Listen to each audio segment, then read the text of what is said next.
He had not smiled in 100 years. Not once. Then a woman who could not speak walked into his house. She raised her hands, and in one silent sentence, she undid a century. His court called it a miracle. Some of them meant it as a threat, because the last time Julian Voss let himself feel anything, it got the woman he loved killed. His own council did it, quietly, efficiently, and made it look like an accident of the sea. This time, they were already watching. This time, they were already planning to finish what they started 100 years ago, before the mute girl in the archive room ever had the chance to teach a king how to see her. Here is how it happened. Deep in the fog-locked coast of Maine, past the last paved road that any map bothered to mark, sat the Voss estate, a black stone fortress perched on a cliff where the Atlantic threw itself against the rocks like it was trying to apologize for something it had done centuries ago. The locals in the nearest fishing town knew the name Voss the way old families in New England know certain names, with a kind of reverence that has curdled into superstition. They said the family had owned the harbor rights since before the Revolution. They said the current heir, a reclusive biotech billionaire named Julian Voss, had not been photographed in public in over 11 years. They said the windows of the East Tower burned candlelight instead of electric light, even though the house had a private power grid that could have lit half the county. They said a great many things, and every single one of them was true, and none of them came close to the actual truth, which was that Julian Voss was not a man husbanding a fortune. He was a king husbanding a grief so old it had fossilized into the architecture of his own face. For 6 centuries, Julian had ruled the fractured network of covens that spread along the eastern seaboard, like roots beneath a forest floor, invisible from above, utterly binding beneath. He did not rule through affection. He ruled through the particular kind of fear that comes from knowing exactly what a man is capable of and having watched him do it. He had buried 4 courts under him in the wars of the 1600s. He had bought the loyalty of the survivors with gold, when blood alone would not hold them, and when gold failed, he had reminded them, patiently, precisely, why blood had worked in the first place. For most of his existence, this had been enough. Power did not require warmth. Power required only the absence of anyone strong enough to take it from you. And for 600 years, no one had been strong enough. Then, in the summer of 1924, something had almost been. Her name did not matter to the story any longer. Not because Julian had forgotten it. He had forgotten nothing in 6 centuries, but because the court itself had scrubbed it from every ledger, every portrait, every whispered lineage after what happened. What mattered was that she had been human and brilliant, and she had loved Julian Voss in a way that made the endless corridor of his immortality feel, for 11 months, survivable. What mattered was that his own bloodline, the ancient council of elders who had crowned him and who resented every year he refused to remarry into vampire nobility, had decided that a human consort on the throne was an insult they would not survive politically. What mattered was that they had not asked Julian's permission before they corrected the problem. They had simply had her killed, quietly, efficiently, and dressed it up afterward as an accident of the sea, a fishing boat capsized in a storm, a tragedy no one could have predicted, and Julian had believed it. At first, because grief makes fools of kings, the same as it makes fools of anyone else. It took him 4 years to learn the truth. It took him considerably less time to make every member of the council who had voted for it regret being immortal, because immortality, it turned out, meant there was no ceiling on how long a punishment could last. After that, Julian Voss did not remarry. He did not court. He did not smile. Not once. Not for a photograph forced by a business associate. Not for the birth of a grandnephew 3 generations removed. Not for the fall of an empire he'd personally engineered the collapse of out of pure boredom in the 1970s. He ruled with a silence so absolute that the younger vampires in his court, the ones turned within the last century, genuinely believed he had been born that way. A statue that occasionally issued commands.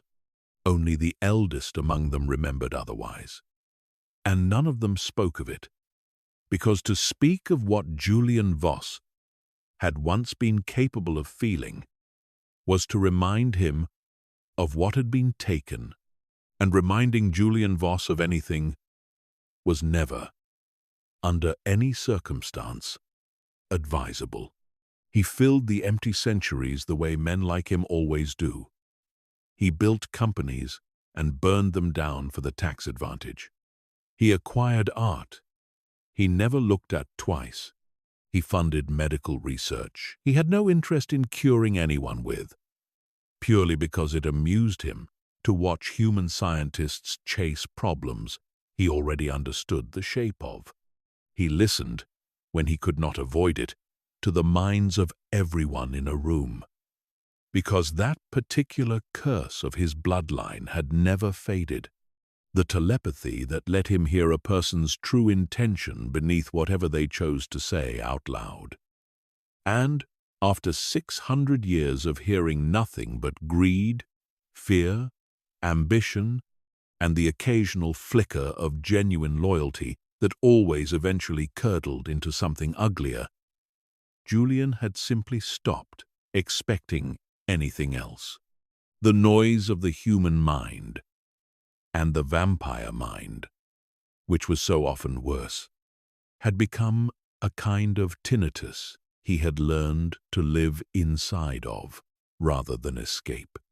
He had, by the autumn of the present year, reached a conclusion that he did not share with his court, because sharing it would have caused a succession crisis he did not have the patience for. He had reached the conclusion that he was tired, not of ruling. Ask nothing of him. He did not already know how to give without thinking. He was tired of listening, tired of 600 years of minds shouting want and fear and hunger at him in an endless, indistinguishable chorus, tired of a century spent without a single face across a room that hadn't been silently calculating something the moment his back was turned. He did not know. On the particular grey Tuesday morning, when a battered second-hand sedan came rattling up the long gravel drive of the Voss estate 3 hours later than the employment agency had promised, that the chorus was about to go quiet for the first time in 100 years. Replaced by something he had no framework left to recognize, because it did not arrive as sound at all. Wren Calloway had been deaf since she was 6 years old. Since a fever that spiked so high in the middle of one Ohio winter that her mother had driven her to the emergency room, convinced she was watching her only daughter die, and had instead watched her survive with everything intact except the part of her ears that let sound in. Wren did not remember the last thing she ever heard. She had asked her mother once, as a teenager, testing the wound the way teenagers test every wound. And her mother had lied and said it was Wren's own laughter, though Wren suspected, from the look on her mother's face when she said it, that the truth was something far less poetic. A hospital monitor, a nurse's voice, the click of a door. It did not matter. What mattered was that Wren had grown up in a hearing world that treated her silence as either a tragedy to be pitied or an inconvenience to be worked around. And she had spent 18 years learning to be neither, learning American Sign Language from a community center 2 towns over, because her own small school could not be bothered to hire an interpreter, learning to read lips well enough to get by in rooms full of people who never learned a single sign in return. Learning, above all, to be so competent, so quietly excellent at whatever task was placed in front of her, that people forgot to be uncomfortable around her silence, and simply handed her the work. She had built a career out of that competence: textile and paper conservation, a specialty so niche that the handful of universities that taught it barely filled a lecture hall. But Wren had a gift for it that even her professors, who did not always remember to look at her when they spoke, could not deny. She could look at a water-damaged manuscript and know, by instinct built from a decade of study, exactly how to draw the rot out of the fibers without destroying what remained. She had restored a 17th-century diary for a small historical society in Providence that the society's own director had wept over when he saw the finished pages legible again after 200 years of decay, and for a moment, a single golden moment, Wren had believed that this was going to be the life that made up for everything else the world had quietly withheld from her. Then her mother got sick. It was not fast, and it was not merciful. It was the kind of illness that ate through a family's savings a little at a time. An insurance loophole here, an out-of-network specialist there, a treatment that worked for 11 months and then stopped, a second opinion that cost more than Wren made in 3 months of freelance conservation work. Until Wren was 24 years old and sitting in a hospital hallway that smelled like antiseptic and burnt coffee, signing "I love you" to a woman who could no longer lift her hand high enough to sign it back.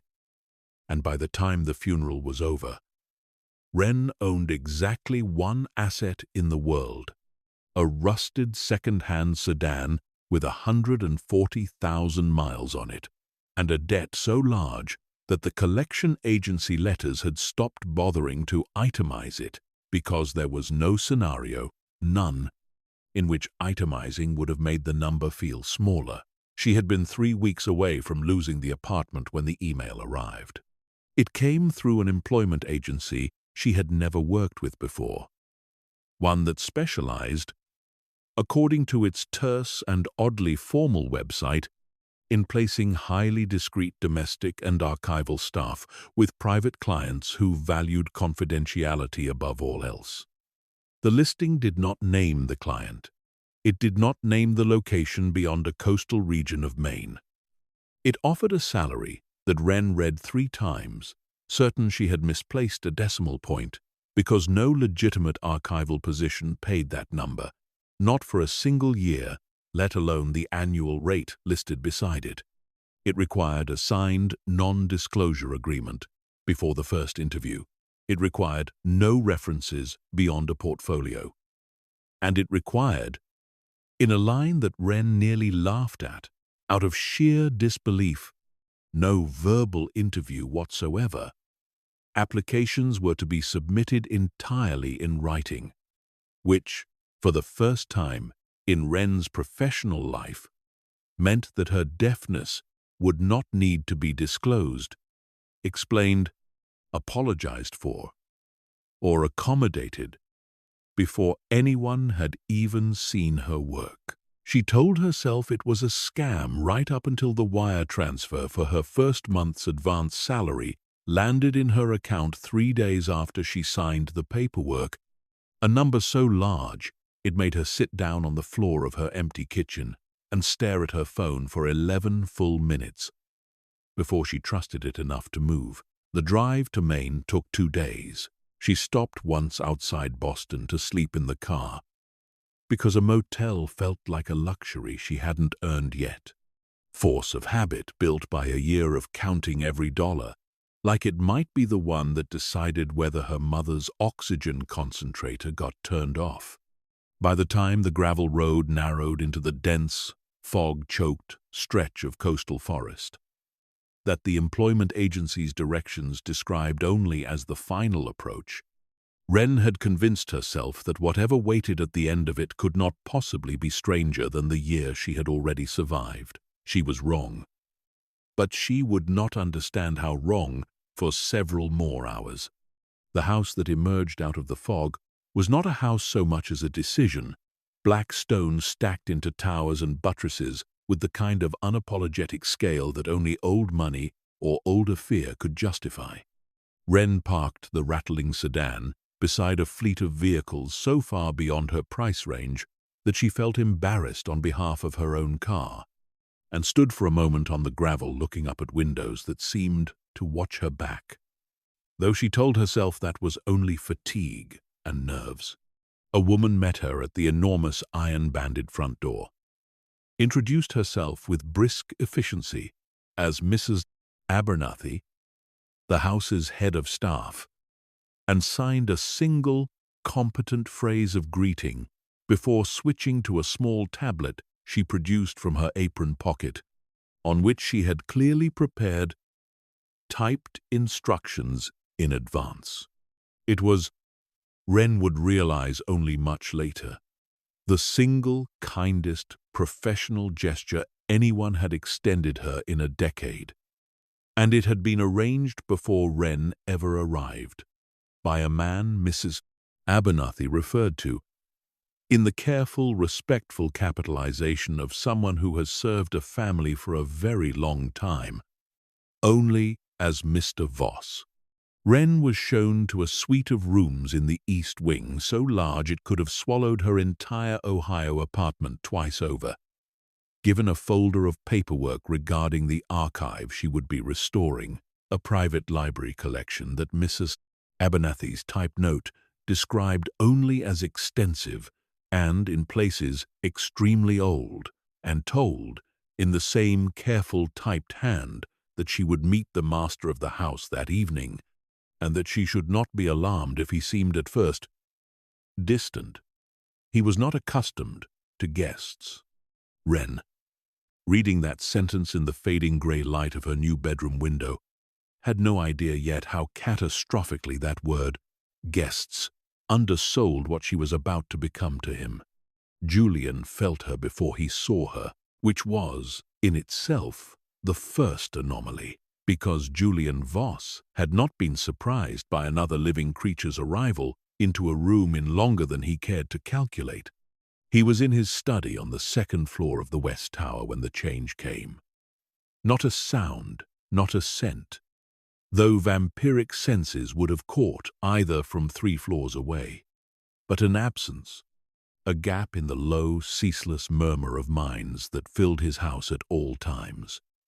Staff thinking about dinner preparations and unpaid overtime and small domestic grievances. The occasional visiting elder from the coven thinking about succession and leverage and old grudges. For 6 centuries that murmur had been the background noise of his entire existence, indistinguishable from breathing. And then, somewhere in the East Wing, a mind arrived that made no noise at all. He told himself, at first, that it was a trick of distance, that the new archivist simply hadn't settled in yet, that her thoughts would resolve into the usual chorus of anxiety and curiosity once she stopped being so exhausted from the drive. He did not go to greet her immediately. He had not personally greeted a new member of staff in decades. It was beneath the ceremony his court expected of him, and beneath, if he was honest with the darker corner of himself that still kept a ledger of such things, his own patience for the noise a stranger's arrival would inevitably bring. But something in the silence needled at him through the long grey hours of the afternoon, a curiosity he had not felt in longer than he wanted to admit. And so, when evening fell and the fog outside thickened into the particular blue dark that the Maine coast specialized in, Julian went down to the East Wing himself, telling himself he was simply inspecting the new hire's credentials in person, the way any careful employer might. He found her in the small archive room of the second-floor library, already at work despite the hour, because Wren Calloway had never in her life allowed herself to arrive somewhere new and simply rest, not when there was work in front of her that might prove she deserved to be there. She was bent over a wide restoration table under a single warm lamp, her dark hair pinned back with a pencil the way it always ended up by the end of a long day. Her hands moving with the careful, unhurried precision of someone handling something far more fragile than paper. She did not hear the door. She did not hear his footsteps, silent as they were even to human ears, and would not have heard them regardless. She simply continued working, entirely unaware that the most dangerous creature on the eastern seaboard was standing in her doorway for the first time in a century, experiencing something disturbingly close to hesitation.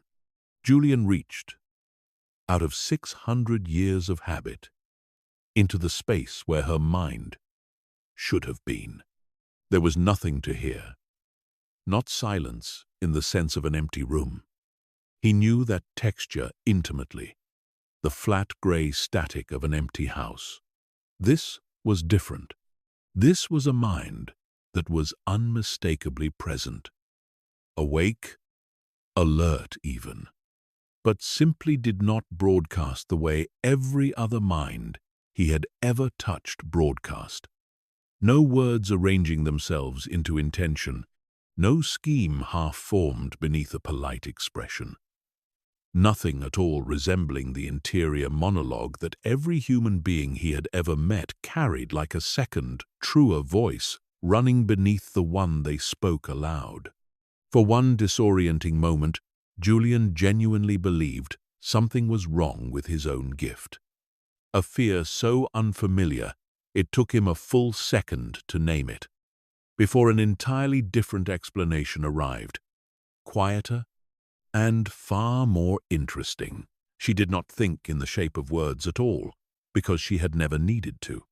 She thought he would come to understand over the following weeks, in image and rhythm and the physical memory of her hands, in the precise tactile map of a restoration technique, and in color and texture and the ghost sensation of a language spoken entirely through the body. It was not silence. It was simply a mind that had built itself in an architecture he had never once, in 6 centuries, encountered. And the moment he understood that, standing in the doorway of a lamplit archive room with a woman who had not yet noticed him at all, Julian Voss felt something crack, very quietly, in the frozen center of his chest, a sound like the first give of ice on a lake in early spring, imperceptible from the outside, and utterly unmistakable from within. He must have made some small sound after all. Or perhaps she simply felt the change in the air the way people who live inside a body without one full sense often develop an acute awareness of every other one, because Wren looked up. For a moment, neither of them moved. Wren had been told, in Mrs. Abernathy's careful typed notes, that the master of the house was a reclusive man, private, likely distant, and she had built a small mental portrait in preparation, an aging eccentric perhaps, or a nervous heir uncomfortable with strangers in his home. Nothing in that portrait had prepared her for the man in the doorway, tall in a way that seemed to require the room to accommodate him rather than the reverse. Dressed in a dark, tailored shirt with the sleeves turned back over forearms that looked carved rather than grown, his face all severe, elegant angles beneath black hair, and his eyes, when they found hers, were a color Wren did not have a word for. Not quite gray, and not quite violet. the color of a storm, still deciding whether it intended to break. He was looking at her the way no one had looked at her in years. Not with the small flinch of discomfort people got when they realized, mid-sentence, that their words weren't landing. Not with the overly bright, overly slow exaggeration some people fell into once they clocked that she was deaf, as if slowness were the same thing as clarity. He was simply looking at her entirely, the way a man looks at something he has been searching for, without knowing its shape. Wren did the only thing she knew how to do in a room with a stranger who had not yet been told how to communicate with her. She set down the brush in her hand, turned fully toward him so he could see her face and her hands clearly, and signed, slowly and deliberately, the way she had learned to introduce herself 1,000 times to 1,000 hearing people who had never seen the shape of a sentence before. "I'm Wren. I don't hear. Nice to meet you." She did not expect him to understand a single motion of it. She expected, at best, the small apologetic confusion she'd grown used to, the fumbling reach for a notepad, the overly loud voice raised as though volume alone could bridge a gap that had nothing to do with volume at all. Julian Voss did not reach for a notepad. He did not speak at all. He simply watched her hands with an intensity that made the air in the room feel suddenly thinner. And then, after a silence that stretched long enough for Wren to wonder if she'd made some enormous social error on her first day, he inclined his head, the smallest, most formal bow, an old-world gesture that belonged in a ballroom 2 centuries gone. And in his mind, though Wren of course could not hear it, he thought, with a clarity that startled even him, that he had just witnessed the single loudest thing that had happened inside his house in 100 years, and it had made no sound at all. He left the room without another gesture, because 600 years of discipline did not simply evaporate in a single encounter. But he stood on the other side of the door for a long moment afterward, one hand pressed flat against the old wood, feeling, for the first time since 1924, something in his chest that was not the low, familiar hum of grief. Wren, for her part, spent the rest of that evening telling herself very firmly that the strange electricity she'd felt under his gaze was nothing more than the ordinary unease of meeting a new employer, an odd, intense man in an odd, intense house, and she was very good at lying to herself about things that frightened her. She'd had a great deal of practice. It did not occur to her, not that night, and not for several nights after, that the man who had bowed to her in a lamp-lit archive room ruled an empire of the dead, or that his sudden interest in a mute stranger's arrival had already sent the first ripple of alarm through a court that had spent a century believing their king incapable of wanting anything at all. The days that followed fell into a rhythm that Wren, despite every instinct honed by a lifetime of bracing for disappointment, could not help but find herself enjoying. The archive itself was staggering. A private library that Mrs. Abernathy's paperwork had undersold considerably. Shelves upon shelves of manuscripts and ledgers and bound correspondence, stretching back further than any collection Wren had ever been trusted with. Some of it in Latin, some in a French so archaic her college coursework barely equipped her to pass it, some in alphabets she did not recognize at all and had to research from scratch late into the night, curled in the enormous guest bed with her laptop casting the only light in the room. She restored water-damaged letters that referenced ships and harbors that no longer existed under those names. She found, tucked between the pages of an 18th century ledger, a pressed flower, so old it crumbled the moment air touched it, and felt, absurdly, a pang of grief, for whoever had placed it there centuries before either of them had been born. And every evening, without fail, Julian Voss came to the archive. He did not, at first, explain why. He simply appeared in the doorway sometime after the house had gone quiet, dressed always in the same severe, elegant dark, and would take up a position near the tall window overlooking the cliffs, watching the fog roll in off the Atlantic while Wren worked. He did not speak, because he had not yet learned to, and Wren, uncertain what to make of a wealthy recluse, who apparently found her restoration work as compelling as television, simply continued her work and let him watch, telling herself it was harmless, telling herself a great many things she would later realize she'd known, on some level, were not quite true. It was Mrs. Abernathy who first taught Julian the alphabet.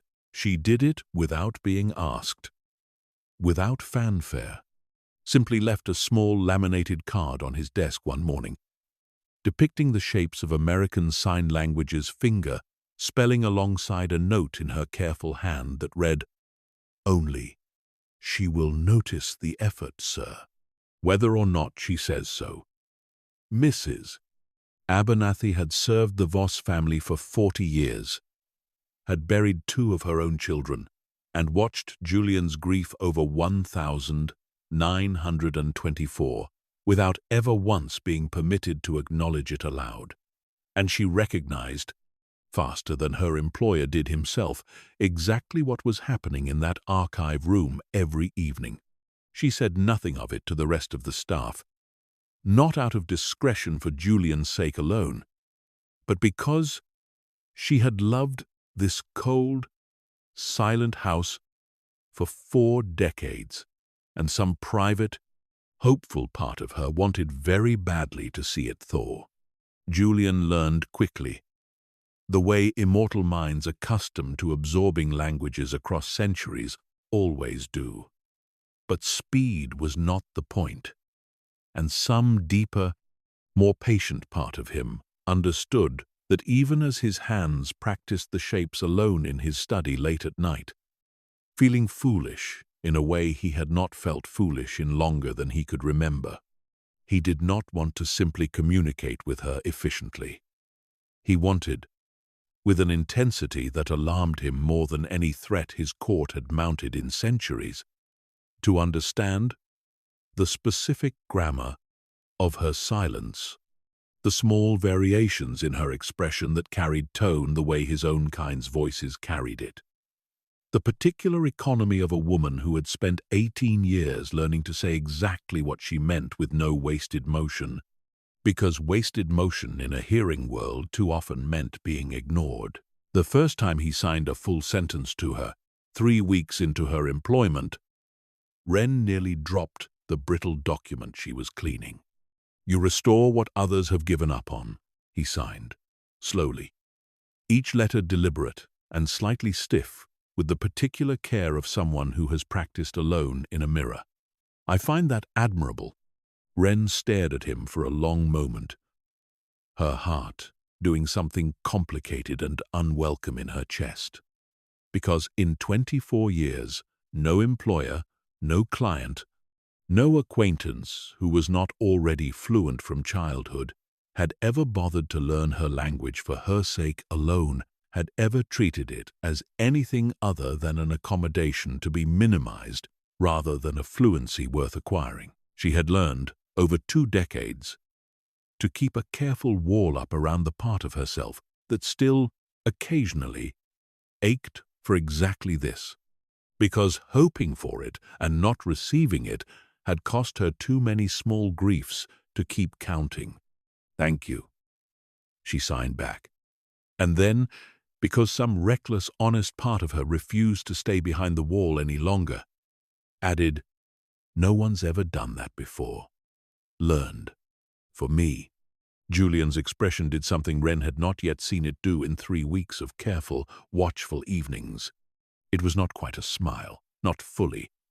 The muscles required for it had gone unused. So long they seemed almost to resist the motion. But something in the severe lines of his face softened, fractured, the way stone fractures under the first true pressure it has felt in a very long time. And for the length of one held breath, Wren thought she might actually witness the impossible. Then Mrs. Abernathy's tablet chimed somewhere down the hall, a household matter requiring Julian's signature. And the moment dissolved the way all fragile things dissolve when the ordinary world intrudes. But Wren carried the shape of his almost smile with her for the rest of the night, turning it over in her mind like a stone worn smooth by water, and did not examine too closely why it mattered to her as much as it did. She did not yet know what he was.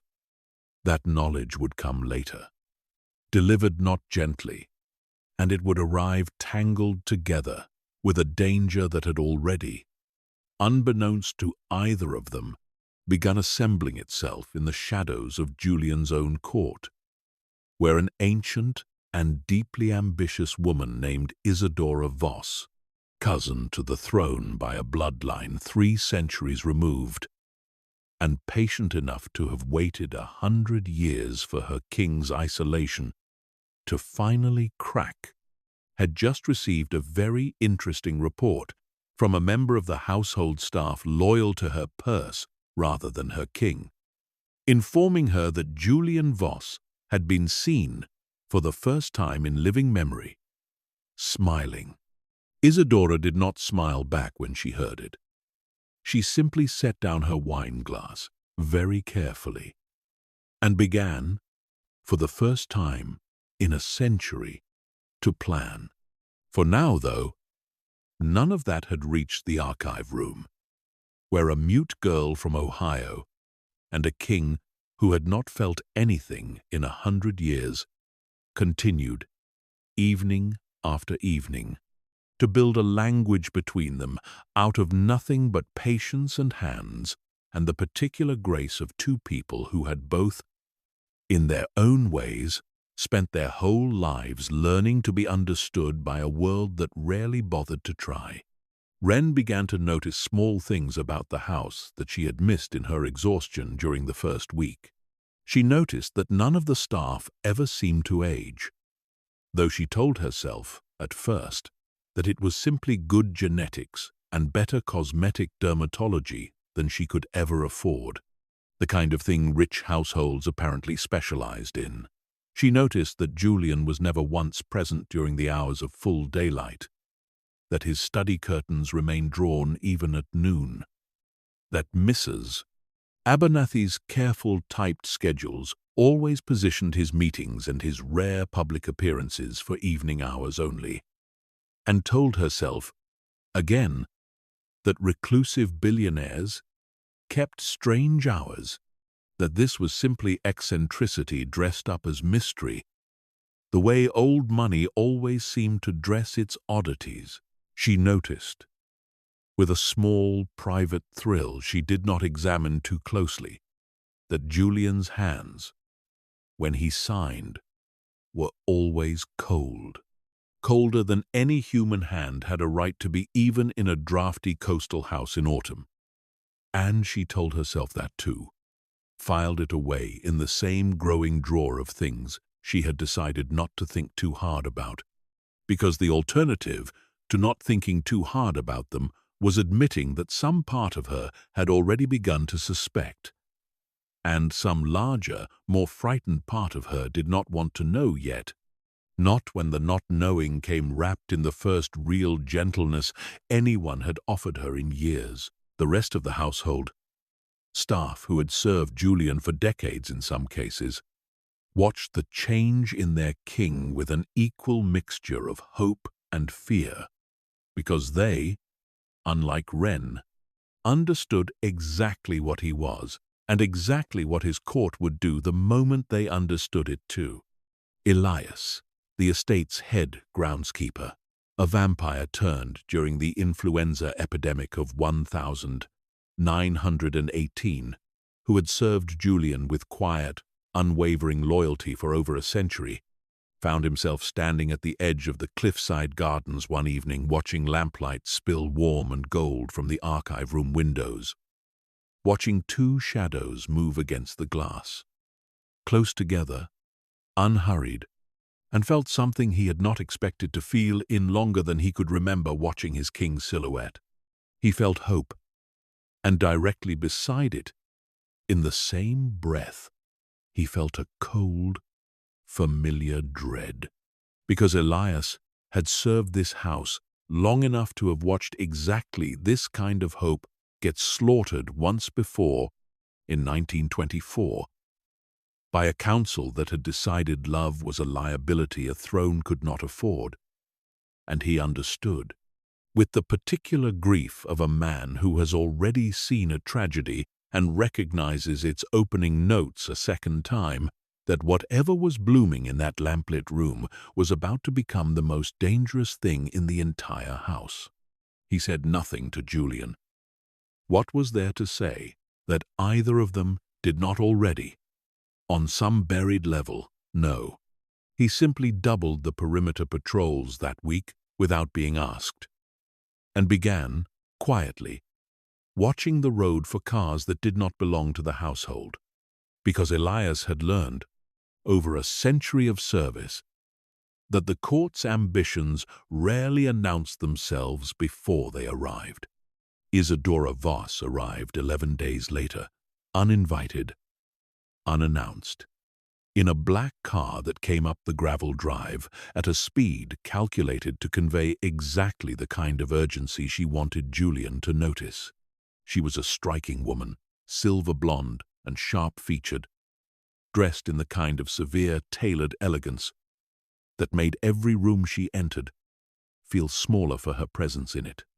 And she had spent the last 100 years cultivating precisely the patient, watchful position she now occupied.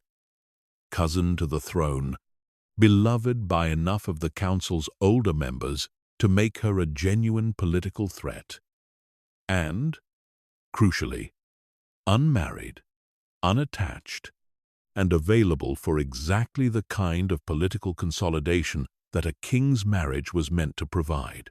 She found Julian in his study and did not bother with pleasantries. "I hear," Isadora said, settling into a chair she had not been offered, "that you've acquired a new pet for the archive." Julian did not look up from the correspondence on his desk, though something in the set of his shoulders told her, if she had been paying closer attention, that her words had landed exactly as intended. "She restores manuscripts," Julian said. "She is exceptionally skilled." "Skilled," Isadora repeated, with the particular emphasis of a woman circling a target she has not yet decided how to strike. "Mrs. Abernathy's staff tell an entirely different story, cousin. They say you've been seen laughing in a room with her. They say you've learned an entire second language for her benefit. A human trick, hand shapes, like a child playing games. They say," Isadora leaned forward, her voice dropping into something almost gentle, almost kind, "that you have not looked this alive since before the sea took your last human indiscretion. And you know, better than anyone at this table, how that story ended." Julian's pen stopped moving.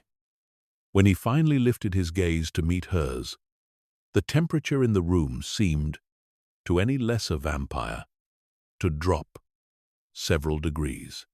"Be very careful, Isadora," Julian said, his voice level, controlled, and precisely for that reason, far more dangerous than shouting would have been.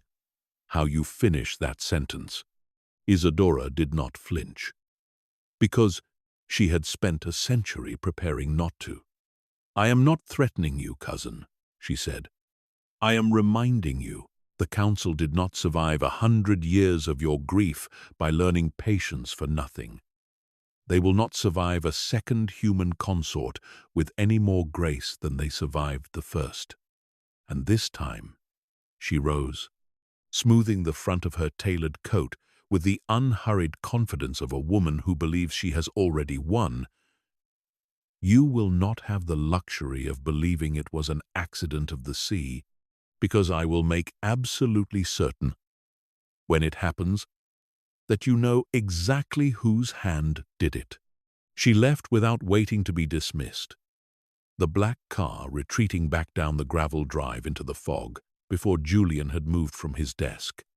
And for a long time afterward, he simply sat in the darkening study, staring at nothing, feeling the century-old ice around his chest reform in jagged, painful lines around the small, fragile warmth that had only just begun to grow there. He did not tell Wren about the visit.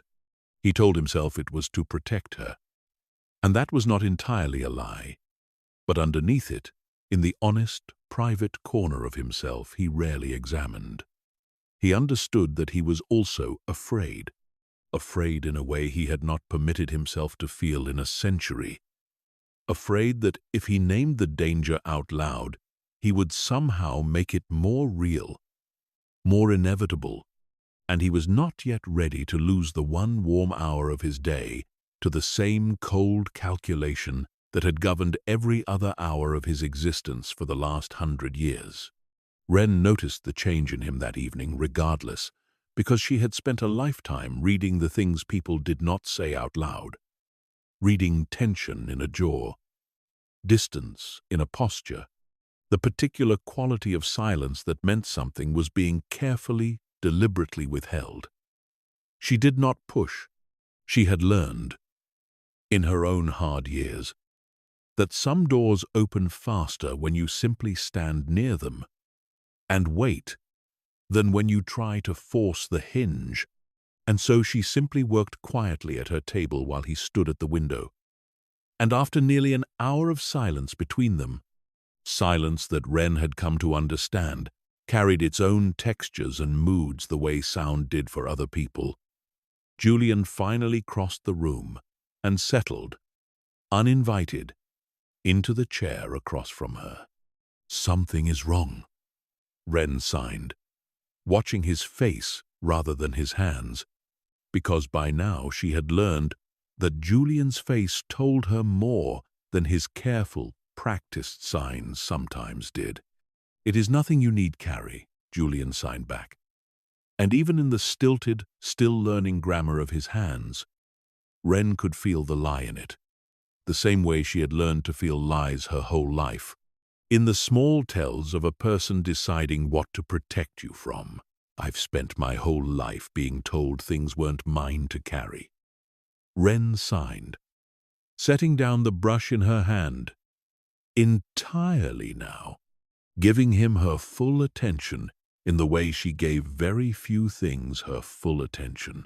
My mother's illness, my own deafness, like it was a burden other people had to manage around instead of a fact I lived inside of every single day. "I'm not fragile, Julian. Whatever it is, I'd rather know." Julian was quiet for a long moment, watching her with an expression Wren had not yet learned to name, though she would come, eventually, to recognize it as the particular grief of a man deciding whether to let someone close enough to be endangered by him weighed against the far older, far more familiar grief of a man who had spent a century being alone and found, entirely against his own careful planning, that he did not want to return to it. "There are people in my life," Julian signed slowly, choosing each shape with visible care, "who believe I should not be permitted to want anything, and who have, in the past, taken very serious steps to enforce that belief." Wren's stomach dropped, some old, well-worn instinct in her recognizing the shape of danger, even through the careful vagueness of his phrasing. But she did not pull back. She had spent her whole life being underestimated by people who assumed her silence meant fragility. And she found, sitting across a lamp-lit table from a man she still did not fully understand, that she was not frightened in the way she suspected he expected her to be. She was, instead, something closer to angry on his behalf, and beneath that, quieter and more dangerous to her own careful walls, something that felt disturbingly close to protective. "Then don't let them." Ren signed simply and reached across the table, and for the first time since the night they met, took his cold hand in both of her warm ones, and did not let go. Julian looked down at their joined hands for a long moment, and when he finally lifted his eyes back to hers, something in the ancient, frozen architecture of his face gave way entirely, the ice cracking not slowly this time, but all at once, the way a century of pressure finally finds its release. And, for the first time in 100 years, in a lamplit archive room at the edge of a fog-bound cliff, Julian Voss smiled. It was not a large smile. It did not need to be. It was small, and slightly uncertain, and utterly, devastatingly real. And Ren, watching it bloom across a face that had clearly forgotten, over the course of a century, how the motion was supposed to feel, understood in that single, unguarded moment that whatever danger was gathering somewhere beyond the walls of this house, she was no longer capable of walking away from what was growing inside it. And neither, she suspected, watching the wonder in his own eyes at the unfamiliar shape of his own joy, was he. In the weeks that followed, the house itself seemed to soften around them, the way old stone sometimes seems to warm the longer a fire has burned nearby.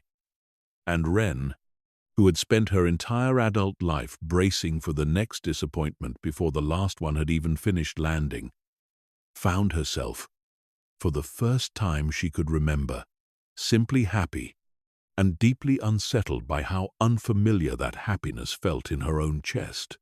She learned the rhythms of the estate the way she had once learned the rhythms of restoration work. Through patient repetition and careful observation, she learned that Mrs. Abernathy took her tea at exactly 4 in the afternoon, regardless of what crisis the household was managing, that Elias the groundskeeper had a gentleness with the estate's small population of stray cats that seemed entirely at odds with the quiet, watchful severity he carried everywhere else, that the kitchen staff, all of them impossibly pale and impossibly graceful in ways Ren still had not allowed herself to fully interrogate, left a small vase of fresh flowers in her room every single morning without ever once being asked, and signed her good morning in careful, halting ASL that she suspected, correctly, they had been quietly practicing among themselves in the evenings after she went to bed. She learned, too, the particular geography of Julian's grief, not through anything he told her outright, because 600 years of guarding himself did not unlearn easily, even for a man who wanted very badly to be known, but through the small tells she had spent a lifetime becoming fluent in. She noticed that he never entered the west parlor, though every other room in the house bore his careful attention.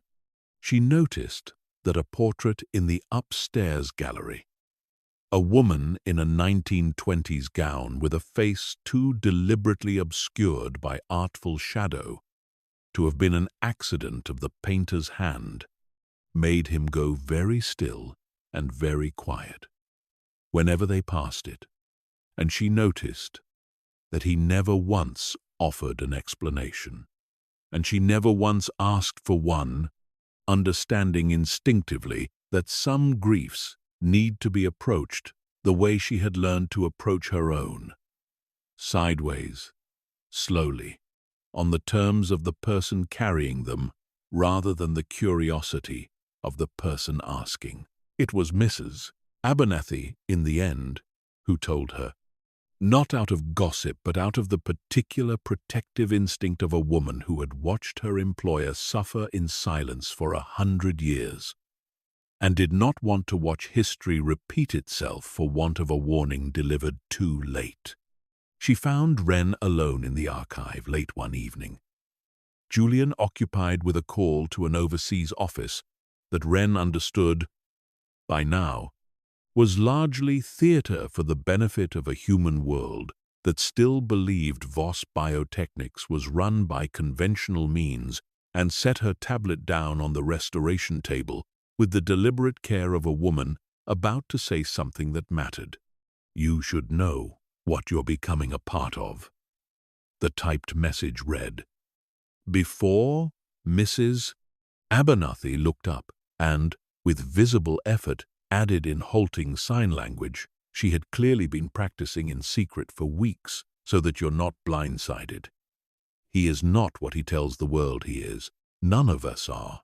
Wren felt her pulse climb even as some quiet, buried part of her recognized that she had already known this, in the way a person knows the shape of a storm long before the first drop of rain arrives, simply from the pressure change in the air. "What is he?" she signed, watching Mrs. Abernathy's face rather than her hands, the way she always did when the answer mattered more than the words carrying it. Mrs. Abernathy's answer, when it came, was not delivered through sign language at all, because some truths, she seemed to have decided, deserved the dignity of being written out in full. She turned the tablet toward Wren and typed slowly, watching Wren's face the entire time for the moment the fear would arrive. "He is a vampire," the tablet read. "He has been for 600 years. He rules a court of others like him along the entire eastern seaboard, and he has done terrible things to hold that throne. Things I will not pretend away or excuse to make you more comfortable with what you're feeling for him. But in 40 years of service to this family, I have never once seen him look at another living creature the way he looks at you.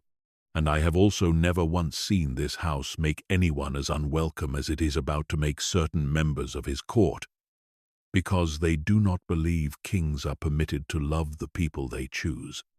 They believe love is a weakness a throne cannot afford. They proved it once already, 100 years ago, and I do not believe, this time, that Julian intends to let history repeat itself without a fight." Wren read the message twice, and then a third time, waiting for the fear to arrive the way Mrs. Abernathy clearly expected it to, waiting for the cold, sensible part of her mind to catalogue every reason a mute, broke, ordinary woman from Ohio should pack her rusted sedan and drive back down the fog-choked gravel road before whatever was gathering in the shadows of this house had the chance to reach her. The fear did not arrive. What arrived instead, quiet and steady and entirely unexpected, was a kind of clarity she had not felt since before her mother got sick, since before the world had spent 2 decades slowly, patiently teaching her to expect less from it than it was capable of giving. She thought of every room she had ever sat in where people spoke over her, around her, past her, as though her silence made her opinion optional. She thought of every job interview lost the moment an employer learned they'd need to accommodate her, every friendship that had quietly faded once the effort of learning her language proved more than someone was willing to give.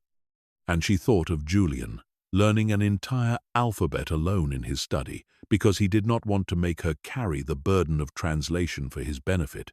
Julian sitting silently beside her for hours, simply because her presence had, for the first time in a century, made his own mind quiet enough to bear. "I'm not leaving," Wren signed to Mrs. Abernathy, with a certainty that surprised even her. Mrs. Abernathy studied her for a long moment. Something that might have been approval, or might have been grief, or might, Wren suspected, have been both at once, moving across her lined, ageless face. "Then I will do everything in my power to see that you don't have to." The older woman signed back, slow and deliberate, and entirely sincere, and left Wren alone in the archive, with the weight of the truth settling over her like a second skin. She did not run.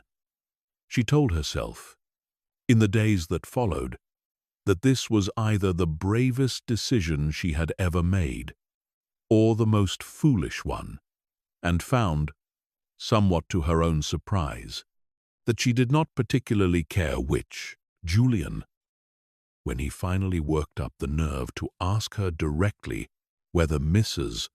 Abernathy had told her, found Wren waiting for him in the archive with a steadiness in her posture that told him, before her hands ever moved, exactly how the conversation was going to go. "I know what you are," Wren signed. Before he could find the words to begin the confession he had clearly been rehearsing for days, Julian went very still. "And you're still here?" he signed back. Not quite a question, though the uncertainty underneath it was unmistakable, even in the careful economy of his hands. "I've spent my whole life being told what I am," Wren signed. "Broken. Less than. A burden to be managed. I decided a long time ago I wasn't going to let other people's fear decide who I let close to me. So no, I'm not running, but I would like." She paused, choosing her next words with visible care, the same care Julian used, with every fragile document she'd taught him to respect, to actually know you, not the version your court is afraid of. Not the version a century of grief built? You. Something in Julian's chest, the same something that had cracked open weeks earlier in this very room, broke completely open now, and he crossed the small distance between them and, for the first time since 1924, allowed himself to reach for another living creature, not out of hunger, not out of duty, but out of a need so purely, achingly human, that it startled him, even as it consumed him entirely. He told her everything that night. He told her about Florence, though he had been born under a different name and a different sky, about the Coven Wars of the 1600s, about 6 centuries of ruling a kingdom that had never once asked whether he wanted the crown it had placed on him. He told her, finally, haltingly, about the woman in the portrait in the upstairs gallery, about 1924, about a council that had decided love was a threat to be eliminated rather than a right to be honored, and about the 4 years it had taken him to learn the truth of what had happened to her, and the considerably shorter time it had taken him to ensure every council member responsible understood, in the most permanent terms, his 6 centuries of patience could construct exactly what they had cost him. Wren listened to all of it without flinching, her hands still and folded in her lap, her eyes never once leaving his face. And when he finished, when the full weight of a century's grief had finally been laid bare between them in the lamp-lit quiet of the archive, she reached for his hands again, the way she had that first evening, and held them, and did not let the horror of what he had described outweigh the simple, stubborn fact that she still, entirely, wanted to be exactly where she was. "I'm not her," Wren signed gently, when the silence had stretched long enough that Julian's ancient composure had begun, visibly, to fray. "And I'm not asking you to protect me from your world by keeping me outside of it.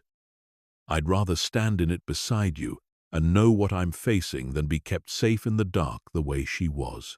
Julian looked at her for a long time, something in his ancient, storm-colored eyes shifting the way weather shifts before it finally, fully breaks.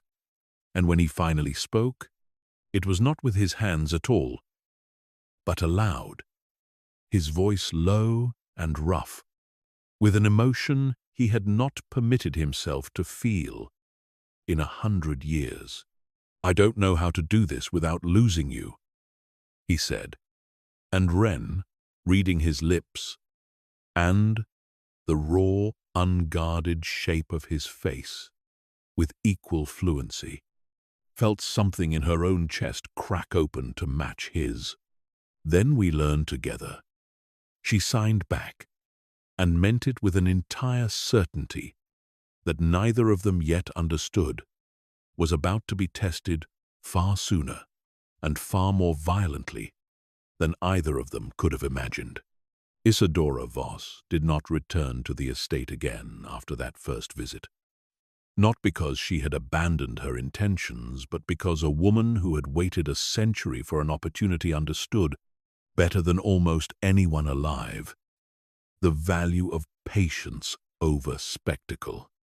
She returned instead to the council chambers, hidden beneath a nondescript office tower in Boston, where the eldest surviving members of Julian's court still convened once a season under the polite fiction of business meetings, and began, methodically, the work of building a consensus that a second human consort could not be permitted to reach the throne, using every old grievance, every buried resentment toward Julian's decades of solitary rule, every quiet fear that a king distracted by love might prove a weaker steward of the court's interests, as kindling for a fire she intended to let burn exactly as hot and exactly as controlled as it needed to be to finish the job the council had botched. In her opinion, far too gently, 100 years before. She was not alone in this. Among the council's eldest members sat a vampire named Cassius Reyes, turned during the founding of the very first American covens in the 1600s, a man whose loyalty to the old order ran deeper than his loyalty to any single king, and who had voted, a century earlier, in favor of the decision that killed Julian's first love, and had spent every year since watching his king's grief with a mixture of guilt and grim satisfaction that the throne, at least, had remained unclouded by human sentiment. When Isadora came to him with her carefully constructed case, he did not need much convincing. "The last time we allowed him to keep her," Cassius said, in the hushed, wood-paneled quiet of the council chamber, "it took him 4 years to learn the truth, and he spent the better part of a decade making examples of every one of us who had a hand in it. I have no intention of repeating that mistake with a girl who cannot even scream for help." Isadora smiled, the particular cold smile of a woman who has just heard exactly the argument she needed. "Then we won't repeat it," she said. "We'll simply be more thorough this time, and more careful about who's left standing, to seek revenge when it's finished." Back at the estate, entirely unaware of the quiet machinery already turning against them in a Boston boardroom, Wren and Julian settled into something that felt, for the first time in either of their lives, dangerously close to peace. The autumn deepened around the cliffside house, the fog rolling in earlier each evening, the Atlantic turning a colder, harder gray as the season pressed toward winter, and within the warm lamplight of the archive room the two of them built, evening by evening, a language that belonged to no one else, a private grammar of hands and glances and the particular silence that exists only between two people who have finally stopped bracing for the other to leave. Wren finished the restoration of the estate's oldest manuscript, a 15th-century ledger so fragile it had taken her nearly a month of careful, patient work, and when she finally laid the last preserved page flat under its new archival glass, Julian stood beside her at the table for a long moment, looking not at the manuscript, but at her, with an expression that made the old, careful walls around her heart feel, for the first time in years, entirely unnecessary. "You did that," he signed, nodding at the page. "Brought something back from the edge of being lost forever. Do you understand yet what that makes you? In a house full of things that have spent centuries being certain, nothing could be saved." Wren felt her throat tighten in a way that had nothing to do with the dust of old paper, and reached for his hand instead of an answer. Because some things she had learned in the archive room over the past weeks were better said in the quiet language they had built together than in any words either of them could have spoken aloud. Neither of them yet knew how quickly that danger was closing in, or how much it would cost them both before the century of silence finally, completely broke. Winter arrived on the Maine coast the way it always did. Suddenly and without apology, the fog giving way to hard, clear cold, and a sky that seemed to press down on the black stone towers of the estate like a lid. Wren had never seen anything like it.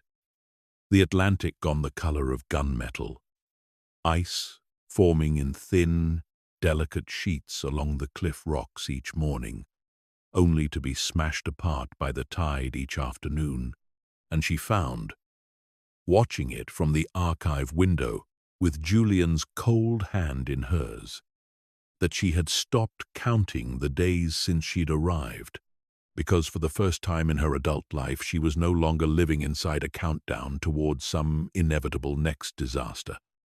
She was simply living. It could not, of course, last, though neither of them said so aloud, because some truths are easier to survive if you do not name them before they arrive. The first sign came not as an attack, but as a letter delivered by a courier who arrived at the gate in the grey hour before dawn and refused, politely but absolutely, to leave until Mrs. Abernathy personally signed for the parcel. It bore the council's old seal, a stylized raven pressed into black wax. A seal Julian had not seen used in decades because the council had learned, over the long years of his rule, that formal correspondence tended to arrive at exactly the moments he was least inclined to welcome it. He read it alone in his study, and Wren, arriving an hour later, with a tray of tea neither of them needed, but that Mrs. Abernathy insisted on, regardless, out of some old human instinct that ceremony could hold a house together even when nothing else could, found him standing at the window with the letter crushed in one fist, his shoulders set in a rigidity she had not seen since the night he told her about Isadora's first visit. "What does it say?" Wren signed, setting the tray down carefully and crossing to stand beside him. Julian was quiet for a long moment before he answered, and when he finally did, his hands moved slower than usual, weighted with a reluctance Wren had learned, by now, always preceded the truths he most wanted to protect her from. "The council has called a formal convening," he signed. "In 3 weeks. They are inviting the full body of elders from every coven along the coast. It has not happened in over 60 years. Why now?" Wren signed, though some cold. Certain part of her already suspected the answer before his hands finished forming it. "Because Isadora has spent the winter building a case," Julian signed, and I have spent the winter too occupied with you to stop her from finishing it. She intends to bring a formal challenge to my fitness to rule, and the evidence at the center of that challenge. He set the crumpled letter down on the windowsill with a care that felt, to Wren, more devastating than if he had thrown it across the room. Is you. Wren felt the cold of the window at her back settle deeper into her spine. What happens if they win? She signed, though she suspected, from the way Julian's jaw tightened, that she already knew. If the council rules that my judgment has been compromised, Julian signed, they have the authority, under laws older than either of us, to remove me from the throne, and they will not stop at removal. Isadora made that quite clear the first time she came here. She does not intend to leave anyone standing who might seek revenge for what happens next. Then let them try. Wren signed, with a fierceness that surprised even her, though beneath it, if Julian had reached for her mind, the way he no longer needed to in order to know her, he would have felt the genuine fear running underneath the bravado. Fear not for herself, but for him, for the century of quiet, hard-won peace they had built together in a lamplit room that now felt, suddenly, achingly fragile. Julian looked at her for a long moment, something in his ancient eyes moving between grief and a fierce, protective resolve that Wren had come to recognize as the truest version of him, the version that existed beneath 600 years of careful, controlled composure. I will not let them take this from me twice, he signed finally.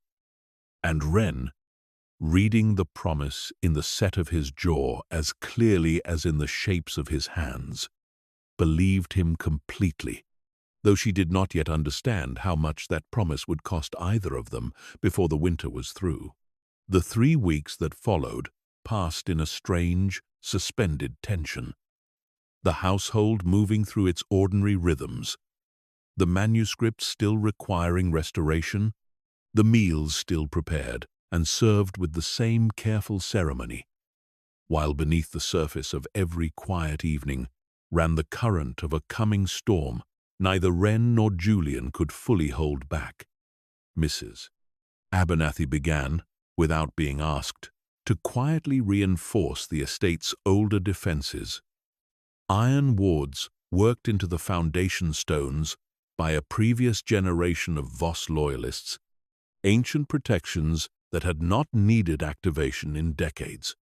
Elias doubled the perimeter patrols again, and this time did not bother concealing the reason from Wren, when she noticed the increased presence of watchful, unfamiliar faces among the household staff. Vampires loyal to Julian personally rather than to the council, called in quietly from covens up and down the coast to stand between their king and whatever Isadora intended to bring to his door. Wren, for her part, did the only thing she knew how to do with fear that had nowhere else to go. She worked. She threw herself into the archive with a focus that bordered on obsession, restoring document after document, and it was in the depths of that obsessive work, 3 days before the council's convening, that she found something that would change the entire shape of the war being waged around her. It was tucked inside the spine of a ledger dated 1923, a folded letter so brittle it nearly crumbled at her touch. And Wren, recognizing immediately the particular formal hand of council correspondence from the documents she had spent weeks restoring, felt her pulse quicken even before she had fully unfolded the page. It was written in a French she had to work through slowly, painstakingly, her old coursework straining against the archaic formality of the language. But as the meaning assembled itself, sentence by careful sentence, Wren felt something cold and furious settle into her chest. It was a letter from Cassius Reyes to the council. dated 4 months before the death of Julian's first love, and it did not describe a decision reluctantly made for the good of the throne. It described, in chillingly precise legal language, a plan already fully formed, dates, methods, the deliberate framing of an accident, discussed and agreed upon by council members whose names Wren recognized, with a jolt, as belonging to several of the very elders who would be sitting in judgment of Julian in 3 days' time. She brought it to him that same night, her hands shaking as she signed the discovery, and watched something break open in Julian's face that was not quite grief and not quite fury, but some ancient, complicated mixture of both. A century-old wound reopening at the confirmation, in black and white, of exactly how deliberate the cruelty against him had truly been. This changes everything. Julian signed finally, his hands steadier than Wren expected.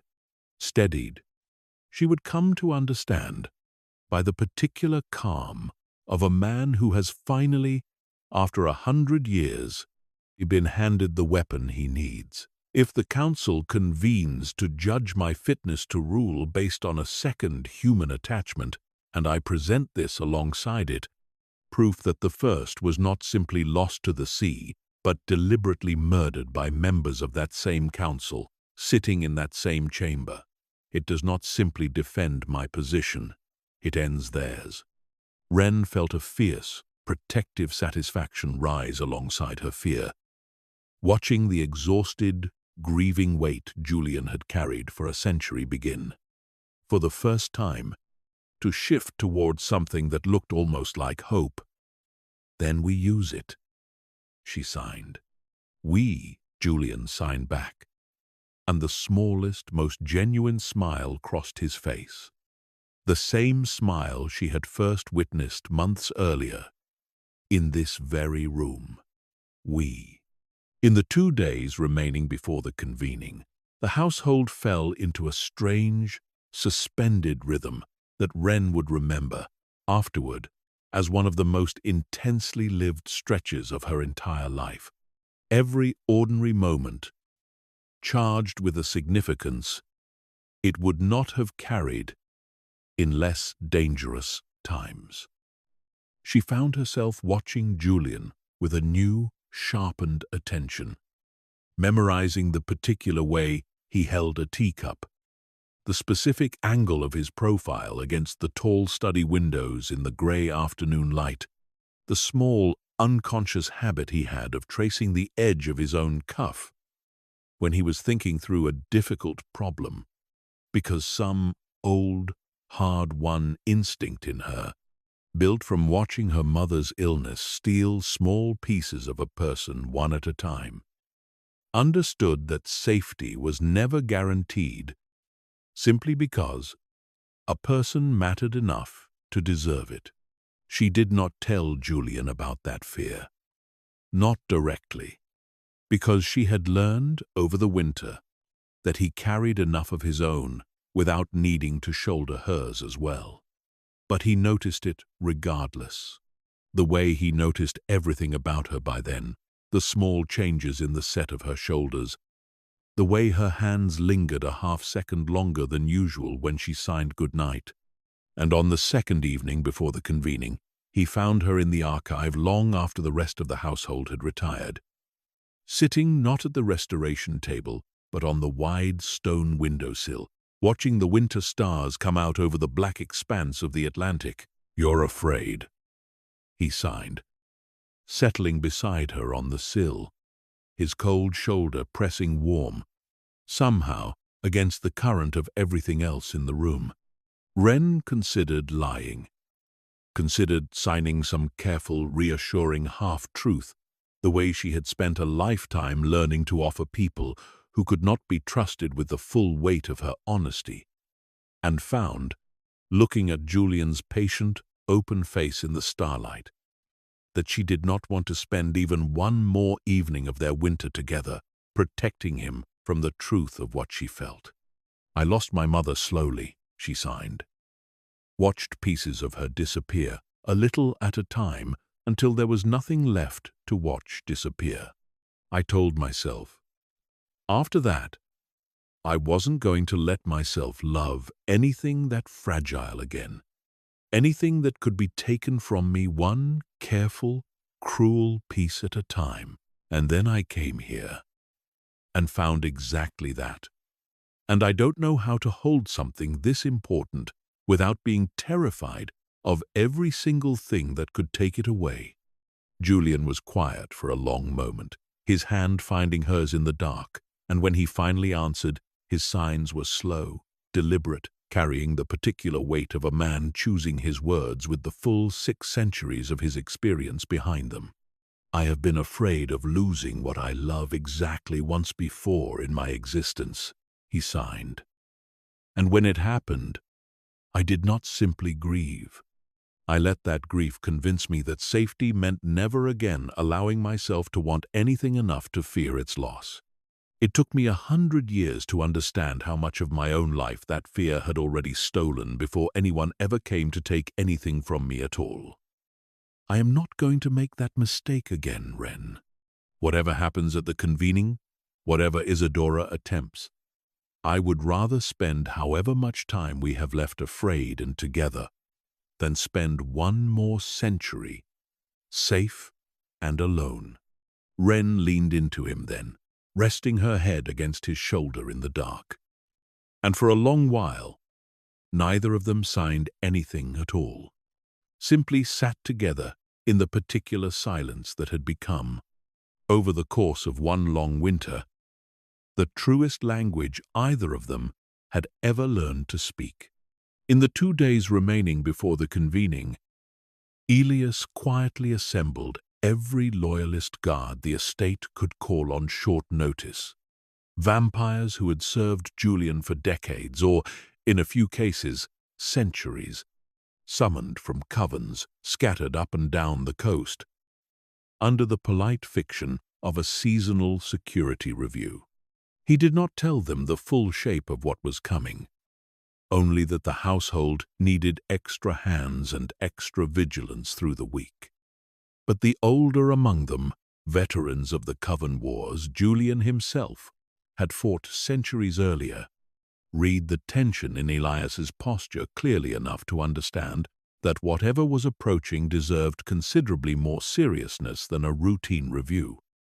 And they came without complaint, settling quietly into the estate's guest quarters, watching the tree line beyond the gardens with the patient, practiced stillness of soldiers who had done this kind of waiting before. Ren noticed the new faces around the house and asked no questions, because she had learned, over the winter, to trust that Julian would tell her what she needed to know, when the telling would help, rather than simply frighten her further, and instead spent those 2 days finishing the last of the correspondence collection from the European estate, working with a focus that helped keep the worst of her fear at a manageable distance, though it never fully left her, not for a single hour, until the convening itself was finally behind them. Isadora, of course, did not remain ignorant of the discovery for long. Cassius Reyes had spies of his own scattered through Julian's household, loyalties bought over decades with money and older, subtler debts. And word of the letter's existence reached Boston within 2 days, sending Isadora's carefully constructed case into a scramble she had not anticipated needing to make. She came to the estate herself the night before the convening, arriving not with the calculated urgency of her first visit, but with a cold, focused purpose that Elias, watching from the gatehouse, recognized immediately as considerably more dangerous. She did not ask to see Julian. She went instead directly to the east wing, moving with a speed that outpaced the household staff's ability to intercept her. and found Wren alone in the archive.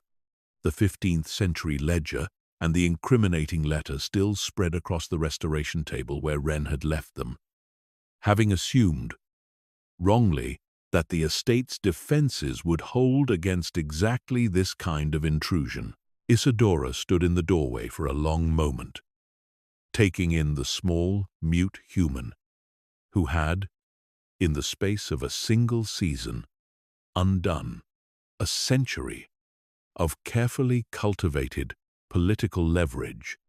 And when she finally spoke, her voice carried the particular contempt of a woman who has never once had to consider whether the people beneath her could understand what she was saying.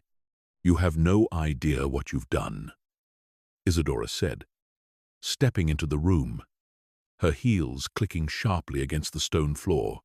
"You found one letter. One. And you think that undoes 600 years of careful order? You think love," she said the word, like it tasted foul, "entitles you to dismantle everything that's kept our kind alive since before your entire species learned to read." Wren, of course, could not hear a single word of it. And Isidora, in the particular arrogance of a woman who had never bothered to learn the household secret, did not realize until several seconds too late that her carefully cutting monologue was landing entirely unheard. Wren simply watched her mouth move, read the shape of contempt in her expression, and reached, with slow, deliberate calm, for the tablet Mrs. Abernathy had left in the archive weeks earlier for exactly this kind of situation, and typed a single line before turning the screen toward Isidora. "I can't hear you, but I can read every single thing your face is telling me, and it's telling me you're afraid." Isidora's expression flickered, fury, and something closer to genuine, startled surprise, crossing her features in quick succession, and it was in that unguarded half-second, the first true crack in her composure since she had arrived, that Julian appeared in the doorway behind her. Having finally caught up to the intrusion, the estate's defenses had failed to stop in time. "You are trespassing in my home, cousin," Julian said, his voice carrying a controlled, glacial fury that made the temperature in the room drop several degrees, "and threatening someone under my protection, on the eve of a convening you called specifically to accuse me of poor judgment. I would think very carefully about how that story sounds to the elders tomorrow." Isidora turned, recovering her composure with visible effort, though the careful mask slipped enough for Wren to see, clearly now, the fear underneath it. "The letter changes nothing," Isidora said. "Even if it's genuine, even if Cassius was foolish enough to put his plotting in writing, the council will simply argue it justifies rather than condemns their actions. A king ruled by a human heart is a king who can be manipulated, exploited, turned against his own kind's interests. That was true 100 years ago. It is true tonight. Then let the council decide that for themselves," Julian said, "in full possession of the truth, rather than the comfortable fiction you've spent a winter constructing for them." He stepped fully into the room, positioning himself, without seeming to think about it at all, between Isidora and Wren. "You have delivered your warning, cousin. Now leave my house before I forget the restraint that has kept you alive this long." Isidora held his gaze for a long, tense moment, weighing, Wren suspected, exactly how far Julian's restraint could be pushed before it broke entirely, before she finally turned and swept from the room without another word, her heels echoing down the stone corridor until the sound faded entirely into the deep winter silence of the house. Julian did not relax once she was gone. He turned to Wren instead, his hands moving with an urgency that told her, before the shapes fully resolved, exactly how frightened that encounter had actually made him. "She should not have been able to reach you," he signed. "The wards, Elias's patrols. None of it should have let her get this close. Something is wrong." He was right to be afraid, though neither of them yet understood the full shape of what Isidora had actually accomplished in her brief, furious visit, because the true purpose of her intrusion had never been the confrontation itself. It had been the opportunity, in the single unguarded moment when Julian's attention was fixed entirely on Wren, for the vampire who had slipped in behind her, silent and unnoticed even by Julian's centuries-honed senses, to plant, deep in the foundation stones beneath the East Wing, a device that human science had built and vampire cunning had weaponized, a localized suppressor capable of disrupting the old wards the moment it was activated. Isidora had learned, in her long century of patient study, that the most effective attacks were rarely the ones that announced themselves at the front gate.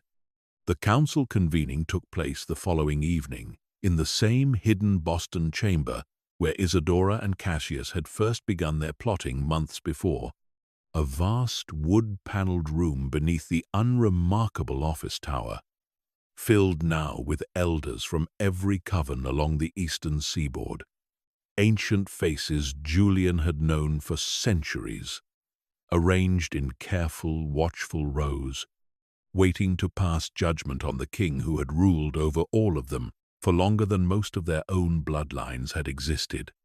Wren was not permitted inside the chamber itself, a fact that had cost Julian considerable political capital to even negotiate her presence in the building at all, and so she waited in an adjoining antechamber with Mrs.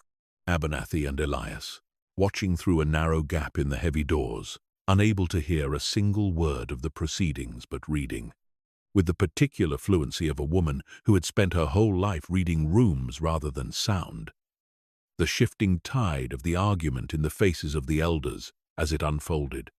Cassius Reyes spoke first, and spoke well. Wren could tell from the confident set of his shoulders, the way the assembled elders leaned forward to catch his words. An argument built not on open cruelty, but on the considerably more persuasive foundation of institutional fear.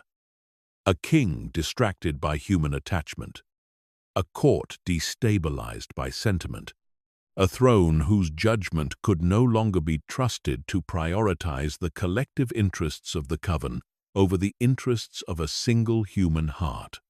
Several of the older elders nodded along as he spoke. Faces Julian had known for centuries, faces that had watched him rule through wars and depressions and 100 years of grief without once questioning his fitness, now leaning forward with the particular attentiveness of creatures being offered permission to voice a fear they had perhaps quietly carried since 1924, without ever daring to name it aloud. Wren watched Cassius's confidence falter, visibly, the moment Julian rose and placed the brittle 1,923 letter on the table before the assembled council, watched the ancient faces in the room shift from measured attention to open, murmuring shock as the letter was passed hand to hand down the long table, watched one elder who had sat closest to Cassius rise without a word and move his chair to the opposite end of the table, watched Cassius's careful composure crack entirely, as elder after elder turned to look at him with expressions that had, moments before, been reserved for judging Julian alone. Mrs. Abernathy, describing the scene to her afterward, with a talent for translating not just language but atmosphere, would tell her that the silence which followed the vote carried no triumph in it at all, only a collective, weary grief. An entire court forced to reckon, in a single evening, with exactly how much cruelty its own order had once been willing to commit in the name of protecting itself. The debate that followed lasted nearly 2 hours, and Wren, unable to hear any of it, spent the entire time with her hand pressed flat against Mrs.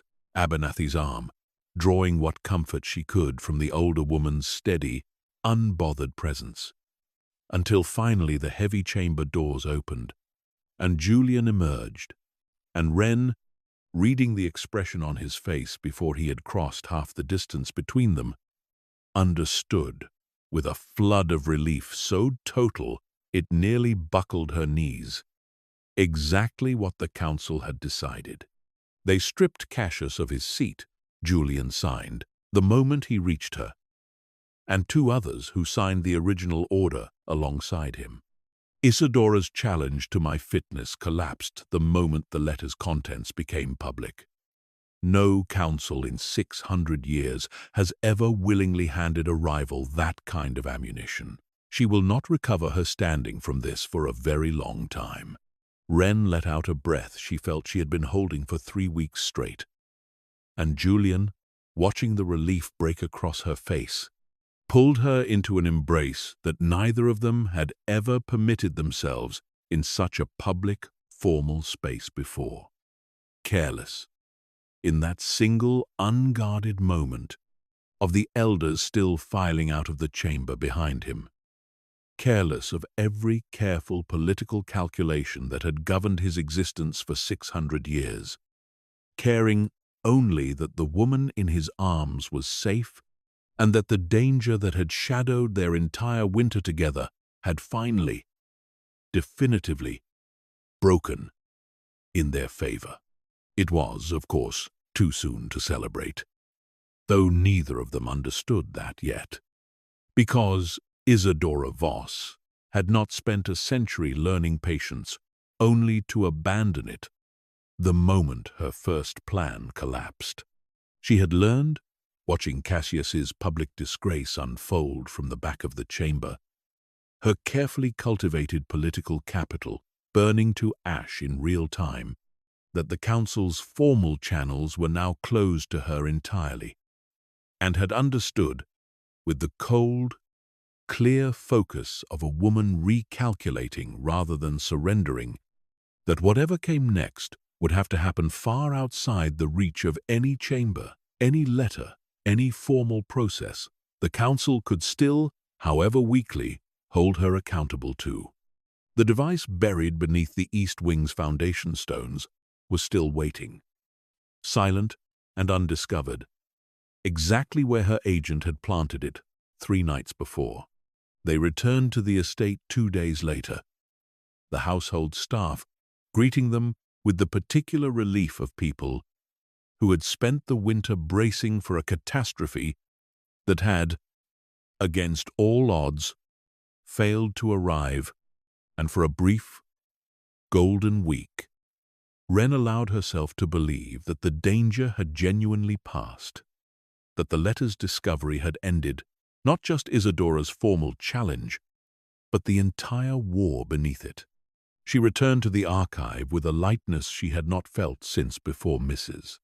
Abernathy's warning months earlier, finishing the restoration of the 15th century ledger, beginning work on a new collection of correspondence that had arrived from a Voss family estate in Europe, and Julian, watching her work in the familiar warm lamplight of their evenings together, allowed the century-old ice around his own heart to melt further than it had in 100 years, permitting himself, for the first time since 1924, to imagine a future that stretched forward, rather than simply enduring backward through an endless accumulation of solitary centuries.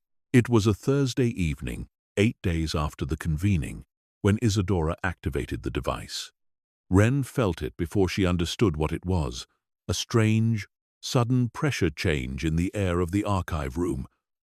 Not sound, because sound had never been Wren's warning system, but something closer to the way she had learned, over 2 decades of living without hearing, to feel a room's temperature shift, a wrongness in the air itself, that made the fine hairs on her arms rise a full second, before Julian, mid-sentence in the middle of signing something about the European correspondence, went, suddenly, completely rigid.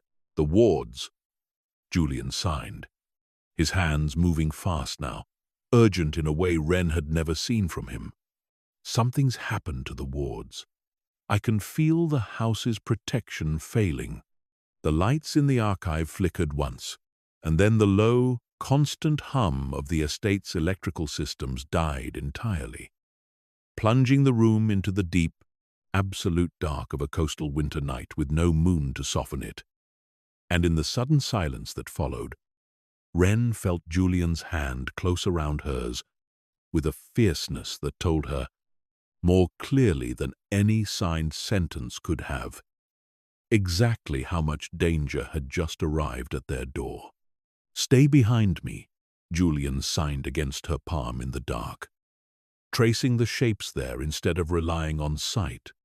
"And do not leave this room no matter what you hear happening beyond it." "I won't hear anything happening beyond it," Wren signed back, with a dark, frightened humor that was, somehow, entirely her own, even in the worst moment of the winter. "But I understand." Julian was gone from the room a moment later, moving with a speed that even Wren's eyes, adjusted as they were becoming to the dark, could not fully track, and Wren was left alone in the archive, her back pressed against the heavy restoration table, her heart hammering in a chest that had, for one brief, golden week, allowed itself to believe the worst danger of the winter had already passed. It had not. It had only just arrived. Isadora had not come alone. She had spent the 8 days since the convening's collapse assembling a small, carefully chosen force. Vampires loyal to the old order, resentful of a king they believed had grown weak with human sentiment, willing to risk everything on a single decisive strike now that the formal, legal path to removing Julian had closed entirely. They came over the estate's cliffside walls in the dead of the powerless night, moving through the dark grounds with the silent, coordinated precision of a force that had planned this for considerably longer than 8 days. And Elias, who had doubled the patrols weeks earlier on nothing more than instinct, found himself, along with a small handful of loyalist vampires stationed around the perimeter, suddenly and violently outnumbered. The battle that followed tore through the estate's cliffside gardens in a blur of speed and violence that no human eye could have fully tracked. Elias fighting with the desperate ferocity of a man defending a household he had served faithfully for over a century. The loyalist guards falling back toward the house under assault, considerably better prepared than anything the estate's defenses had been built to withstand. And, in the middle of the chaos, Julian met Isadora's forces head-on, the full weight of 600 years of restrained, controlled fury finally, catastrophically unleashed. He was not fighting to defend a throne. He understood that, somewhere in the cold, focused clarity that had settled over him the moment the wards failed, he was fighting to defend the single, warm, unguarded thing his 6 centuries of existence had managed to build. And that understanding transformed him, in the dark cliffside gardens of his own estate, into something even Isadora's carefully assembled force had not fully prepared for. Inside the archive, Wren waited in the dark, unable to hear the violence unfolding beyond the thick stone walls. Her only warning of danger, the tremors that occasionally shivered through the floor beneath her feet, the distant, dim flare of something that might have been fire visible through the tall window when she dared to look. She thought, in the long, terrified minutes of waiting, of every moment of the past season, the first evening Julian had bowed to her in this very room. The slow, careful shapes of his hands, learning her language alone in his study. The small, devastated smile that had broken across his face the night she chose to stay. She thought of her mother, of the hospital hallway, of every hard lesson life had taught her about the cost of loving something enough to be afraid of losing it. And found, sitting alone in the dark with her back against the restoration table, that she was not willing, after everything, to simply wait passively for the outcome to be decided by people who had never once bothered to ask what she wanted. She rose and moved carefully through the dark toward the door. She did not make it far. The archive door was thrown open before she reached it, not by Julian but by a vampire. Wren had never seen before, tall and pale even in the darkness, moving with the same terrible fluid speed she had once, months ago, first recognized as inhuman.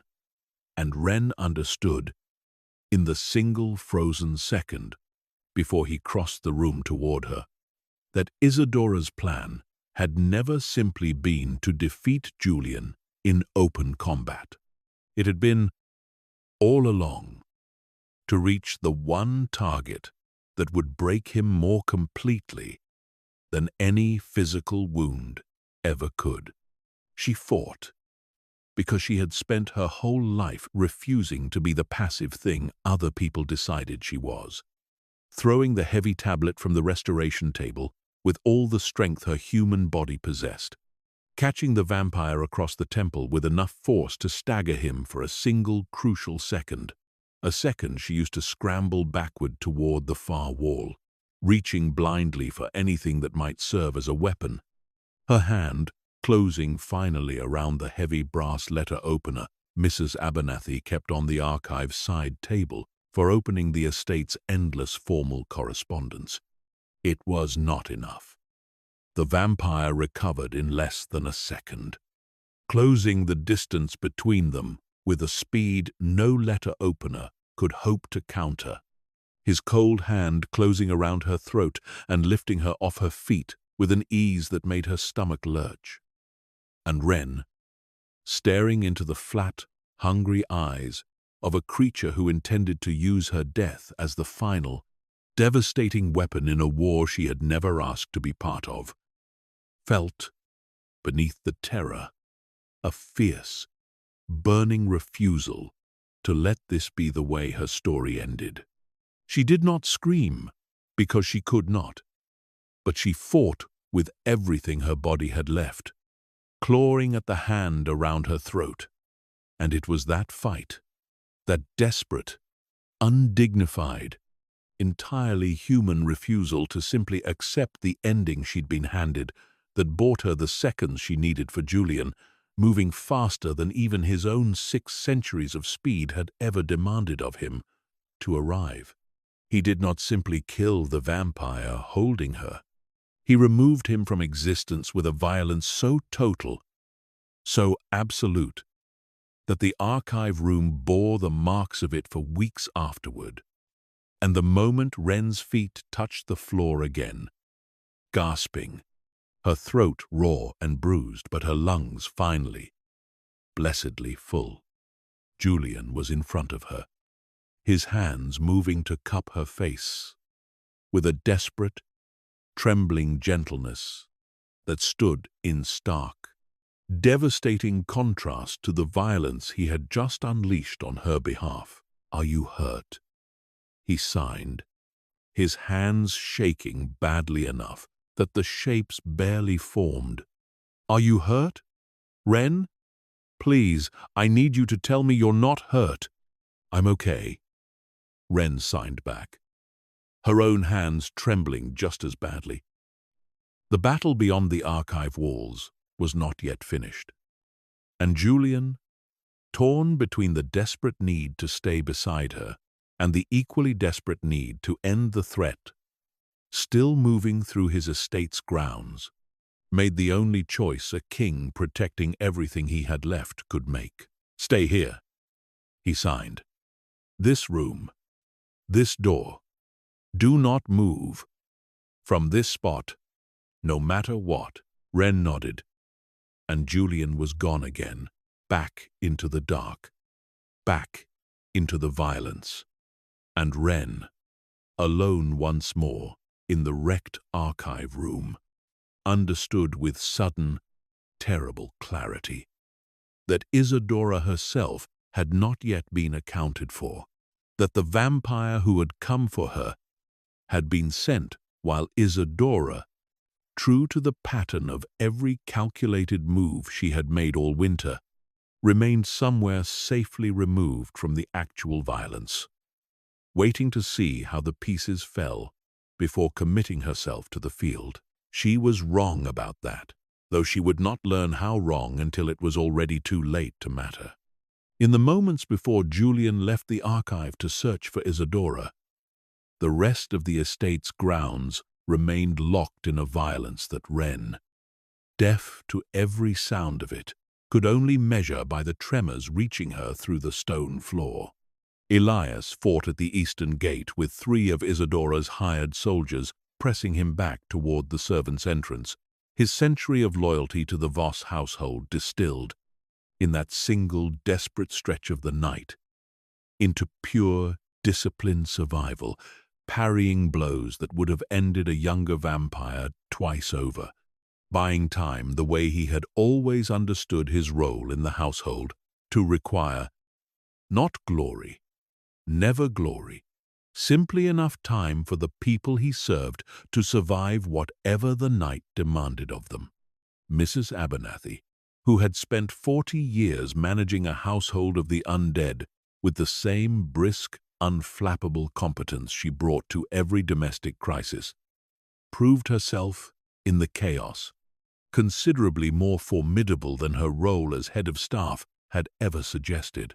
She had, unbeknownst to nearly everyone in the house, including Julian himself, been turned in the winter of 1888 by a coven that no longer existed, and though she had spent a century deliberately setting aside the more violent instincts of her kind in favor of the quiet, ordered work of running a household, those instincts had not vanished, merely waited, patient as the woman herself, for a night that finally demanded them again.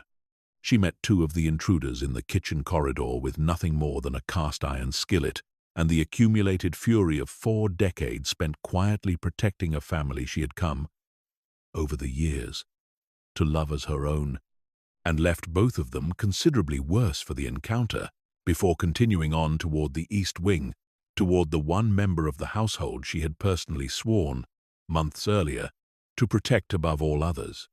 She did not reach the archive in time to stop the vampire who found Wren there, arriving instead only moments after Julian had already ended him, and found her employer's king kneeling on the floor of the ruined room, his hands cupping Wren's face with a desperation that told Mrs. Abernathy everything she needed to know about how close the night had come to a catastrophe none of them could have survived.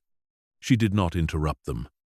She simply stood in the doorway for a moment, taking in the wreckage, the overturned restoration table, the scattered brittle pages of a manuscript Wren had spent weeks painstakingly preserving, now torn and trampled across the stone floor, and felt a grim, weary satisfaction settle over her, the particular satisfaction of a woman who has just watched a house she loves survive something it was never supposed to survive, before turning back toward the corridor to see what remained of the fight beyond it. What remained? By the time Julian finally located Isadora in the ruined cliffside garden, was very little. The soldiers she had hired, mercenary vampires drawn from covens with old grievances against Julian's rule, had either fled into the dark winter countryside the moment they understood the tide had turned against them, or lay scattered among the frost-covered hedges, and Isadora herself stood alone among the wreckage of a garden that had, hours earlier, been carefully tended and quiet. her silver blonde hair come loose from its severe style, her tailored coat torn at one shoulder, watching Julian approach with the particular stillness of a woman who understood, finally, completely, that she had run out of moves. "You could have simply asked to be heard, cousin," Julian said, stopping several feet from her, his voice quiet now in a way that Isadora, who had known him for 3 centuries, recognized as considerably more dangerous than shouting would ever have been. "You could have brought your grievances to the convening honestly, argued them on their merits, and I would have listened. Because whatever else you believe of me, I have never once, in 600 years, refused to hear a genuine argument made in good faith. Instead, you chose this. Because arguments made in good faith have never once been enough to move you, Julian," Isadora said.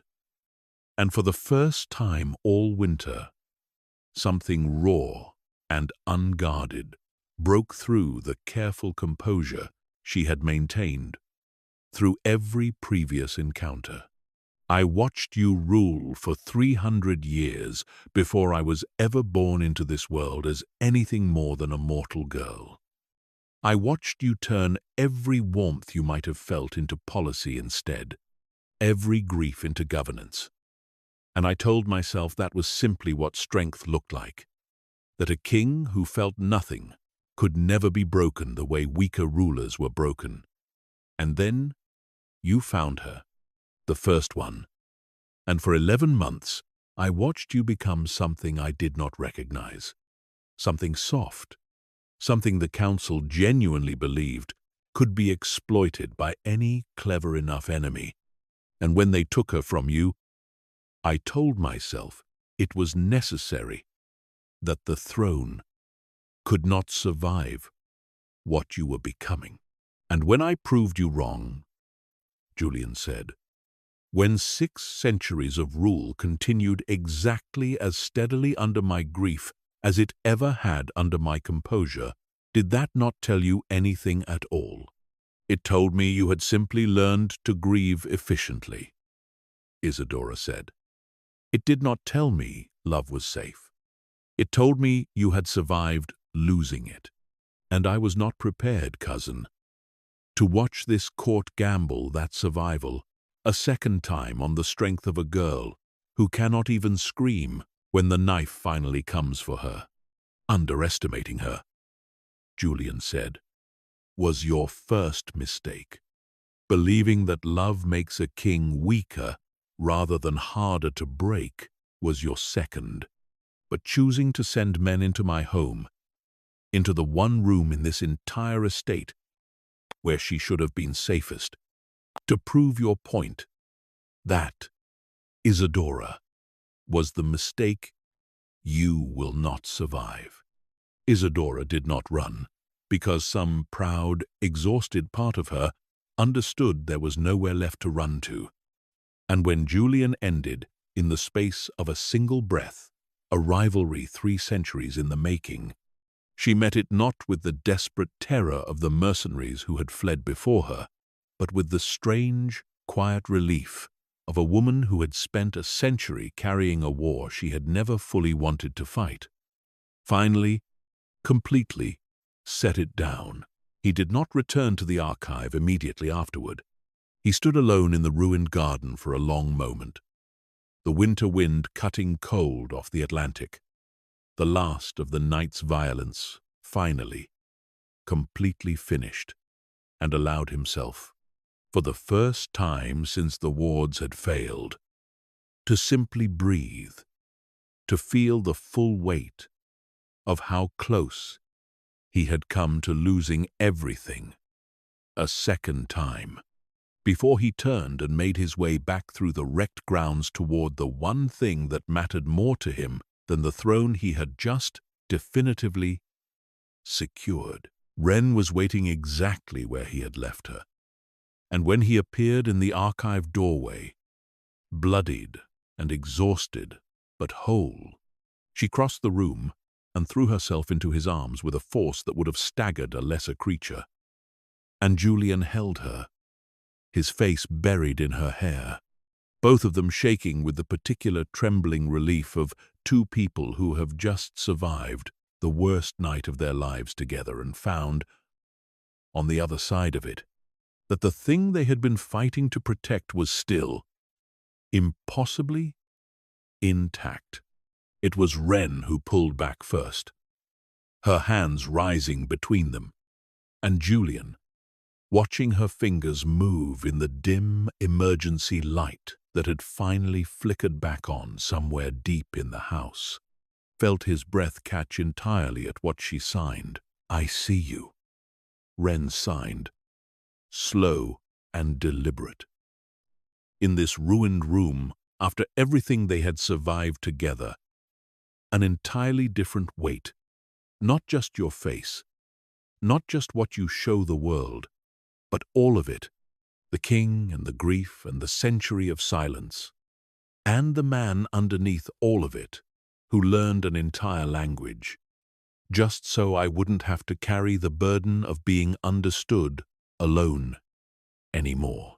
I see you, Julian. All of you, and I'm not going anywhere.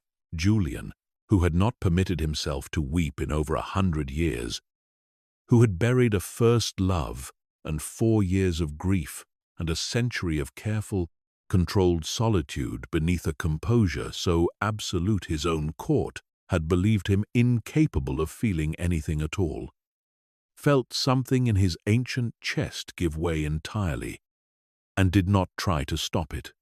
"I see you too."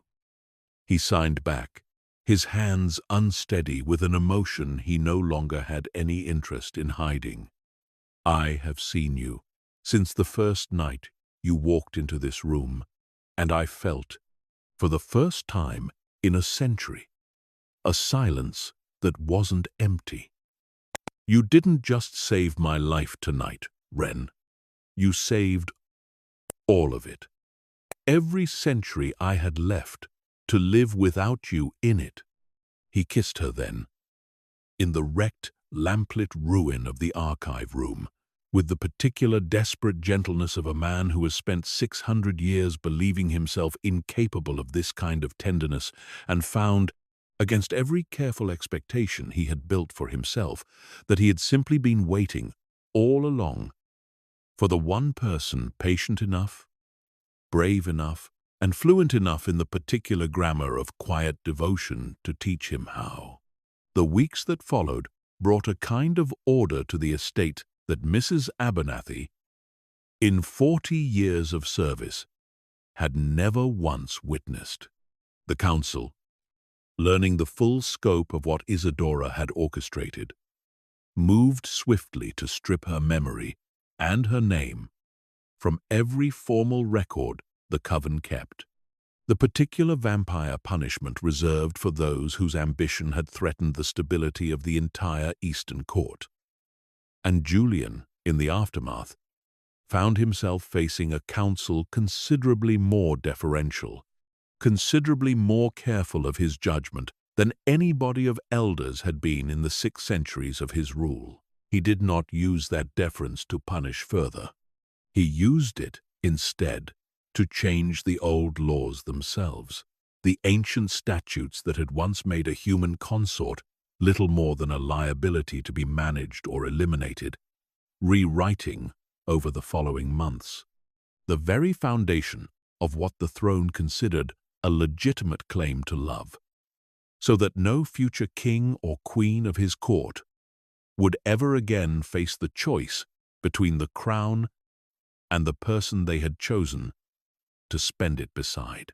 It was slow work, the kind of work that suited a man who had spent 6 centuries learning patience, and Wren found herself, in the months that followed the battle, drawn increasingly into it alongside him, not because anyone asked her to, but because she had spent her whole life being handed problems.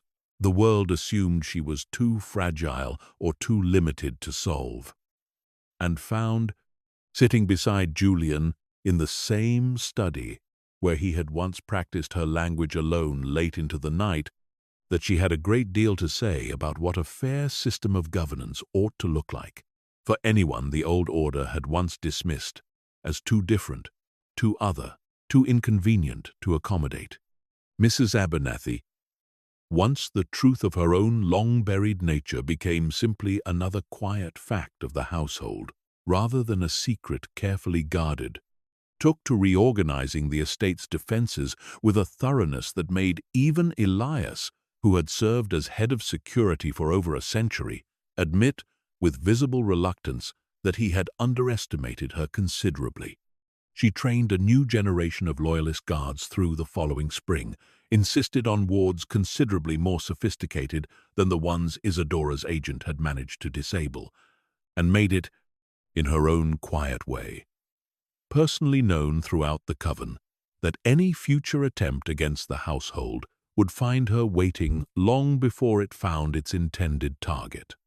Elias himself spent the recovering months rebuilding the cliffside garden that had been torn apart in the fighting, planting it, this time, not with the careful, formal precision of the original design, but with something looser, wilder, flowers chosen for their resilience rather than their symmetry. And when Wren asked him, one warm afternoon in early spring, why he'd changed the design so entirely, he simply signed. In the halting but increasingly confident ASL, the entire household had spent the winter quietly learning, because the old garden nearly died the same night everything else nearly did.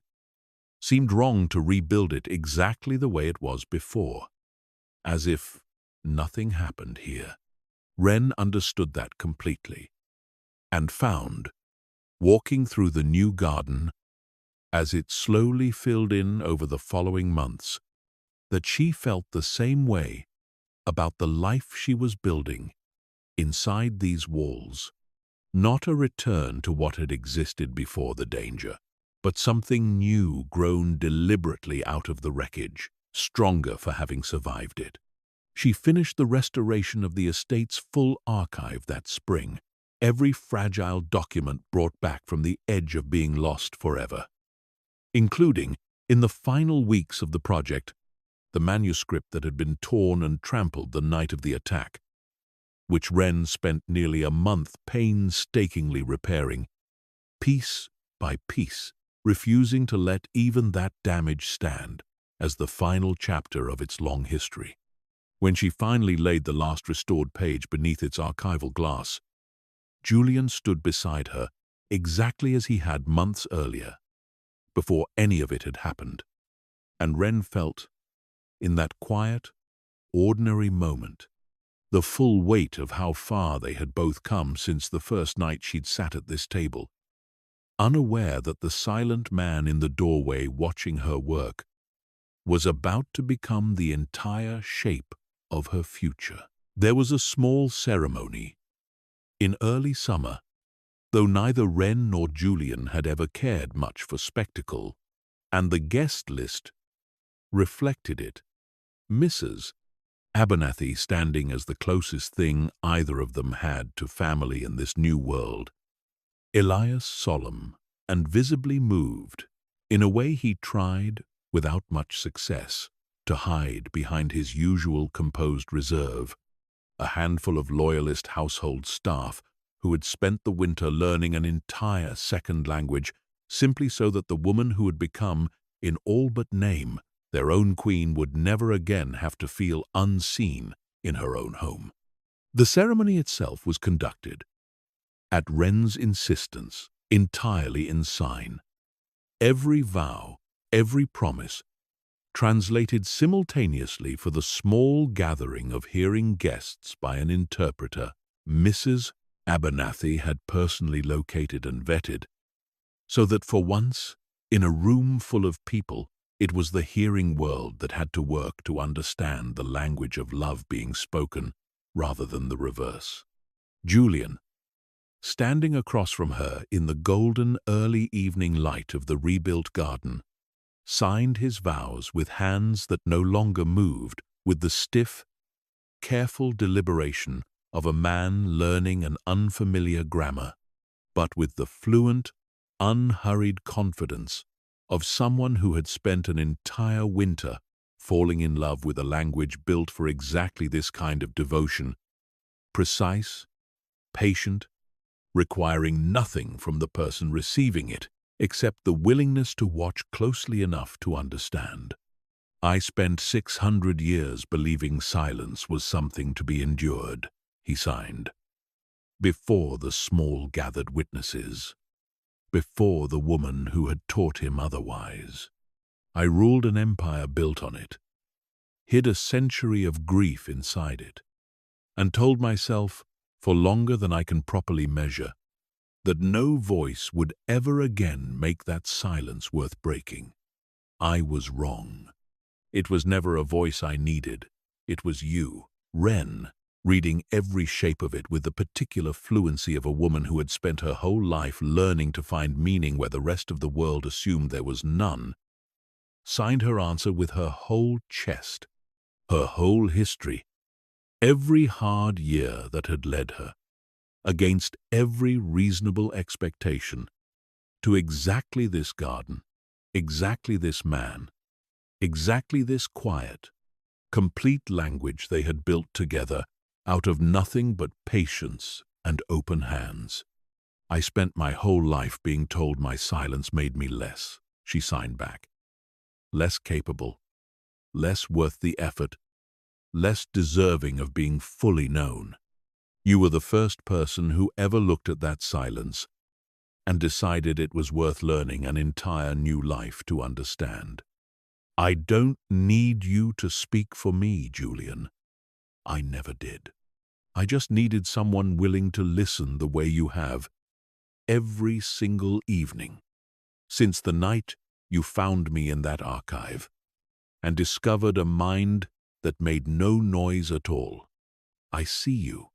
I've seen you since that very first night, and I intend to keep seeing you. All of it. The king and the grief, and the man underneath both, for as long as this life, and whatever comes after it, allows me to. There was no applause when they finished, only the soft, universal language of hands, raised and turned in the air, the sign for applause that needed no sound at all to carry its full weight. Every witness in the garden, hearing and otherwise, joining in a single unified gesture of celebration that belonged, in that moment, entirely to the two people at its center. A king who had not smiled in a century learned, in the end, that the thing he had spent 600 years listening for was never going to arrive as sound at all. It arrived instead as silence, patient and complete, the first mind in 6 centuries that asked nothing of him except the truth, and gave him, in return, a language entirely its own, built from nothing but 2 open hands and the courage to be seen exactly as they were. He had ruled an empire of the night for 600 years, believing power was the only language that mattered. He learned, in the end, from a woman the world had spent her whole life underestimating, that the truest kingdom he would ever build was the quiet one they made together, evening after evening, in a language that needed no voice at all to say everything that mattered. If this story stayed with you, if a century of silence finally breaking felt like something worth carrying with you tonight, let us know in the comments what part of Ren and Julian's story moved you most. Share this video with anyone who believes love speaks in more than one language. Hit that like button and subscribe so you never miss the next dark, unforgettable romance waiting for you in the shadows.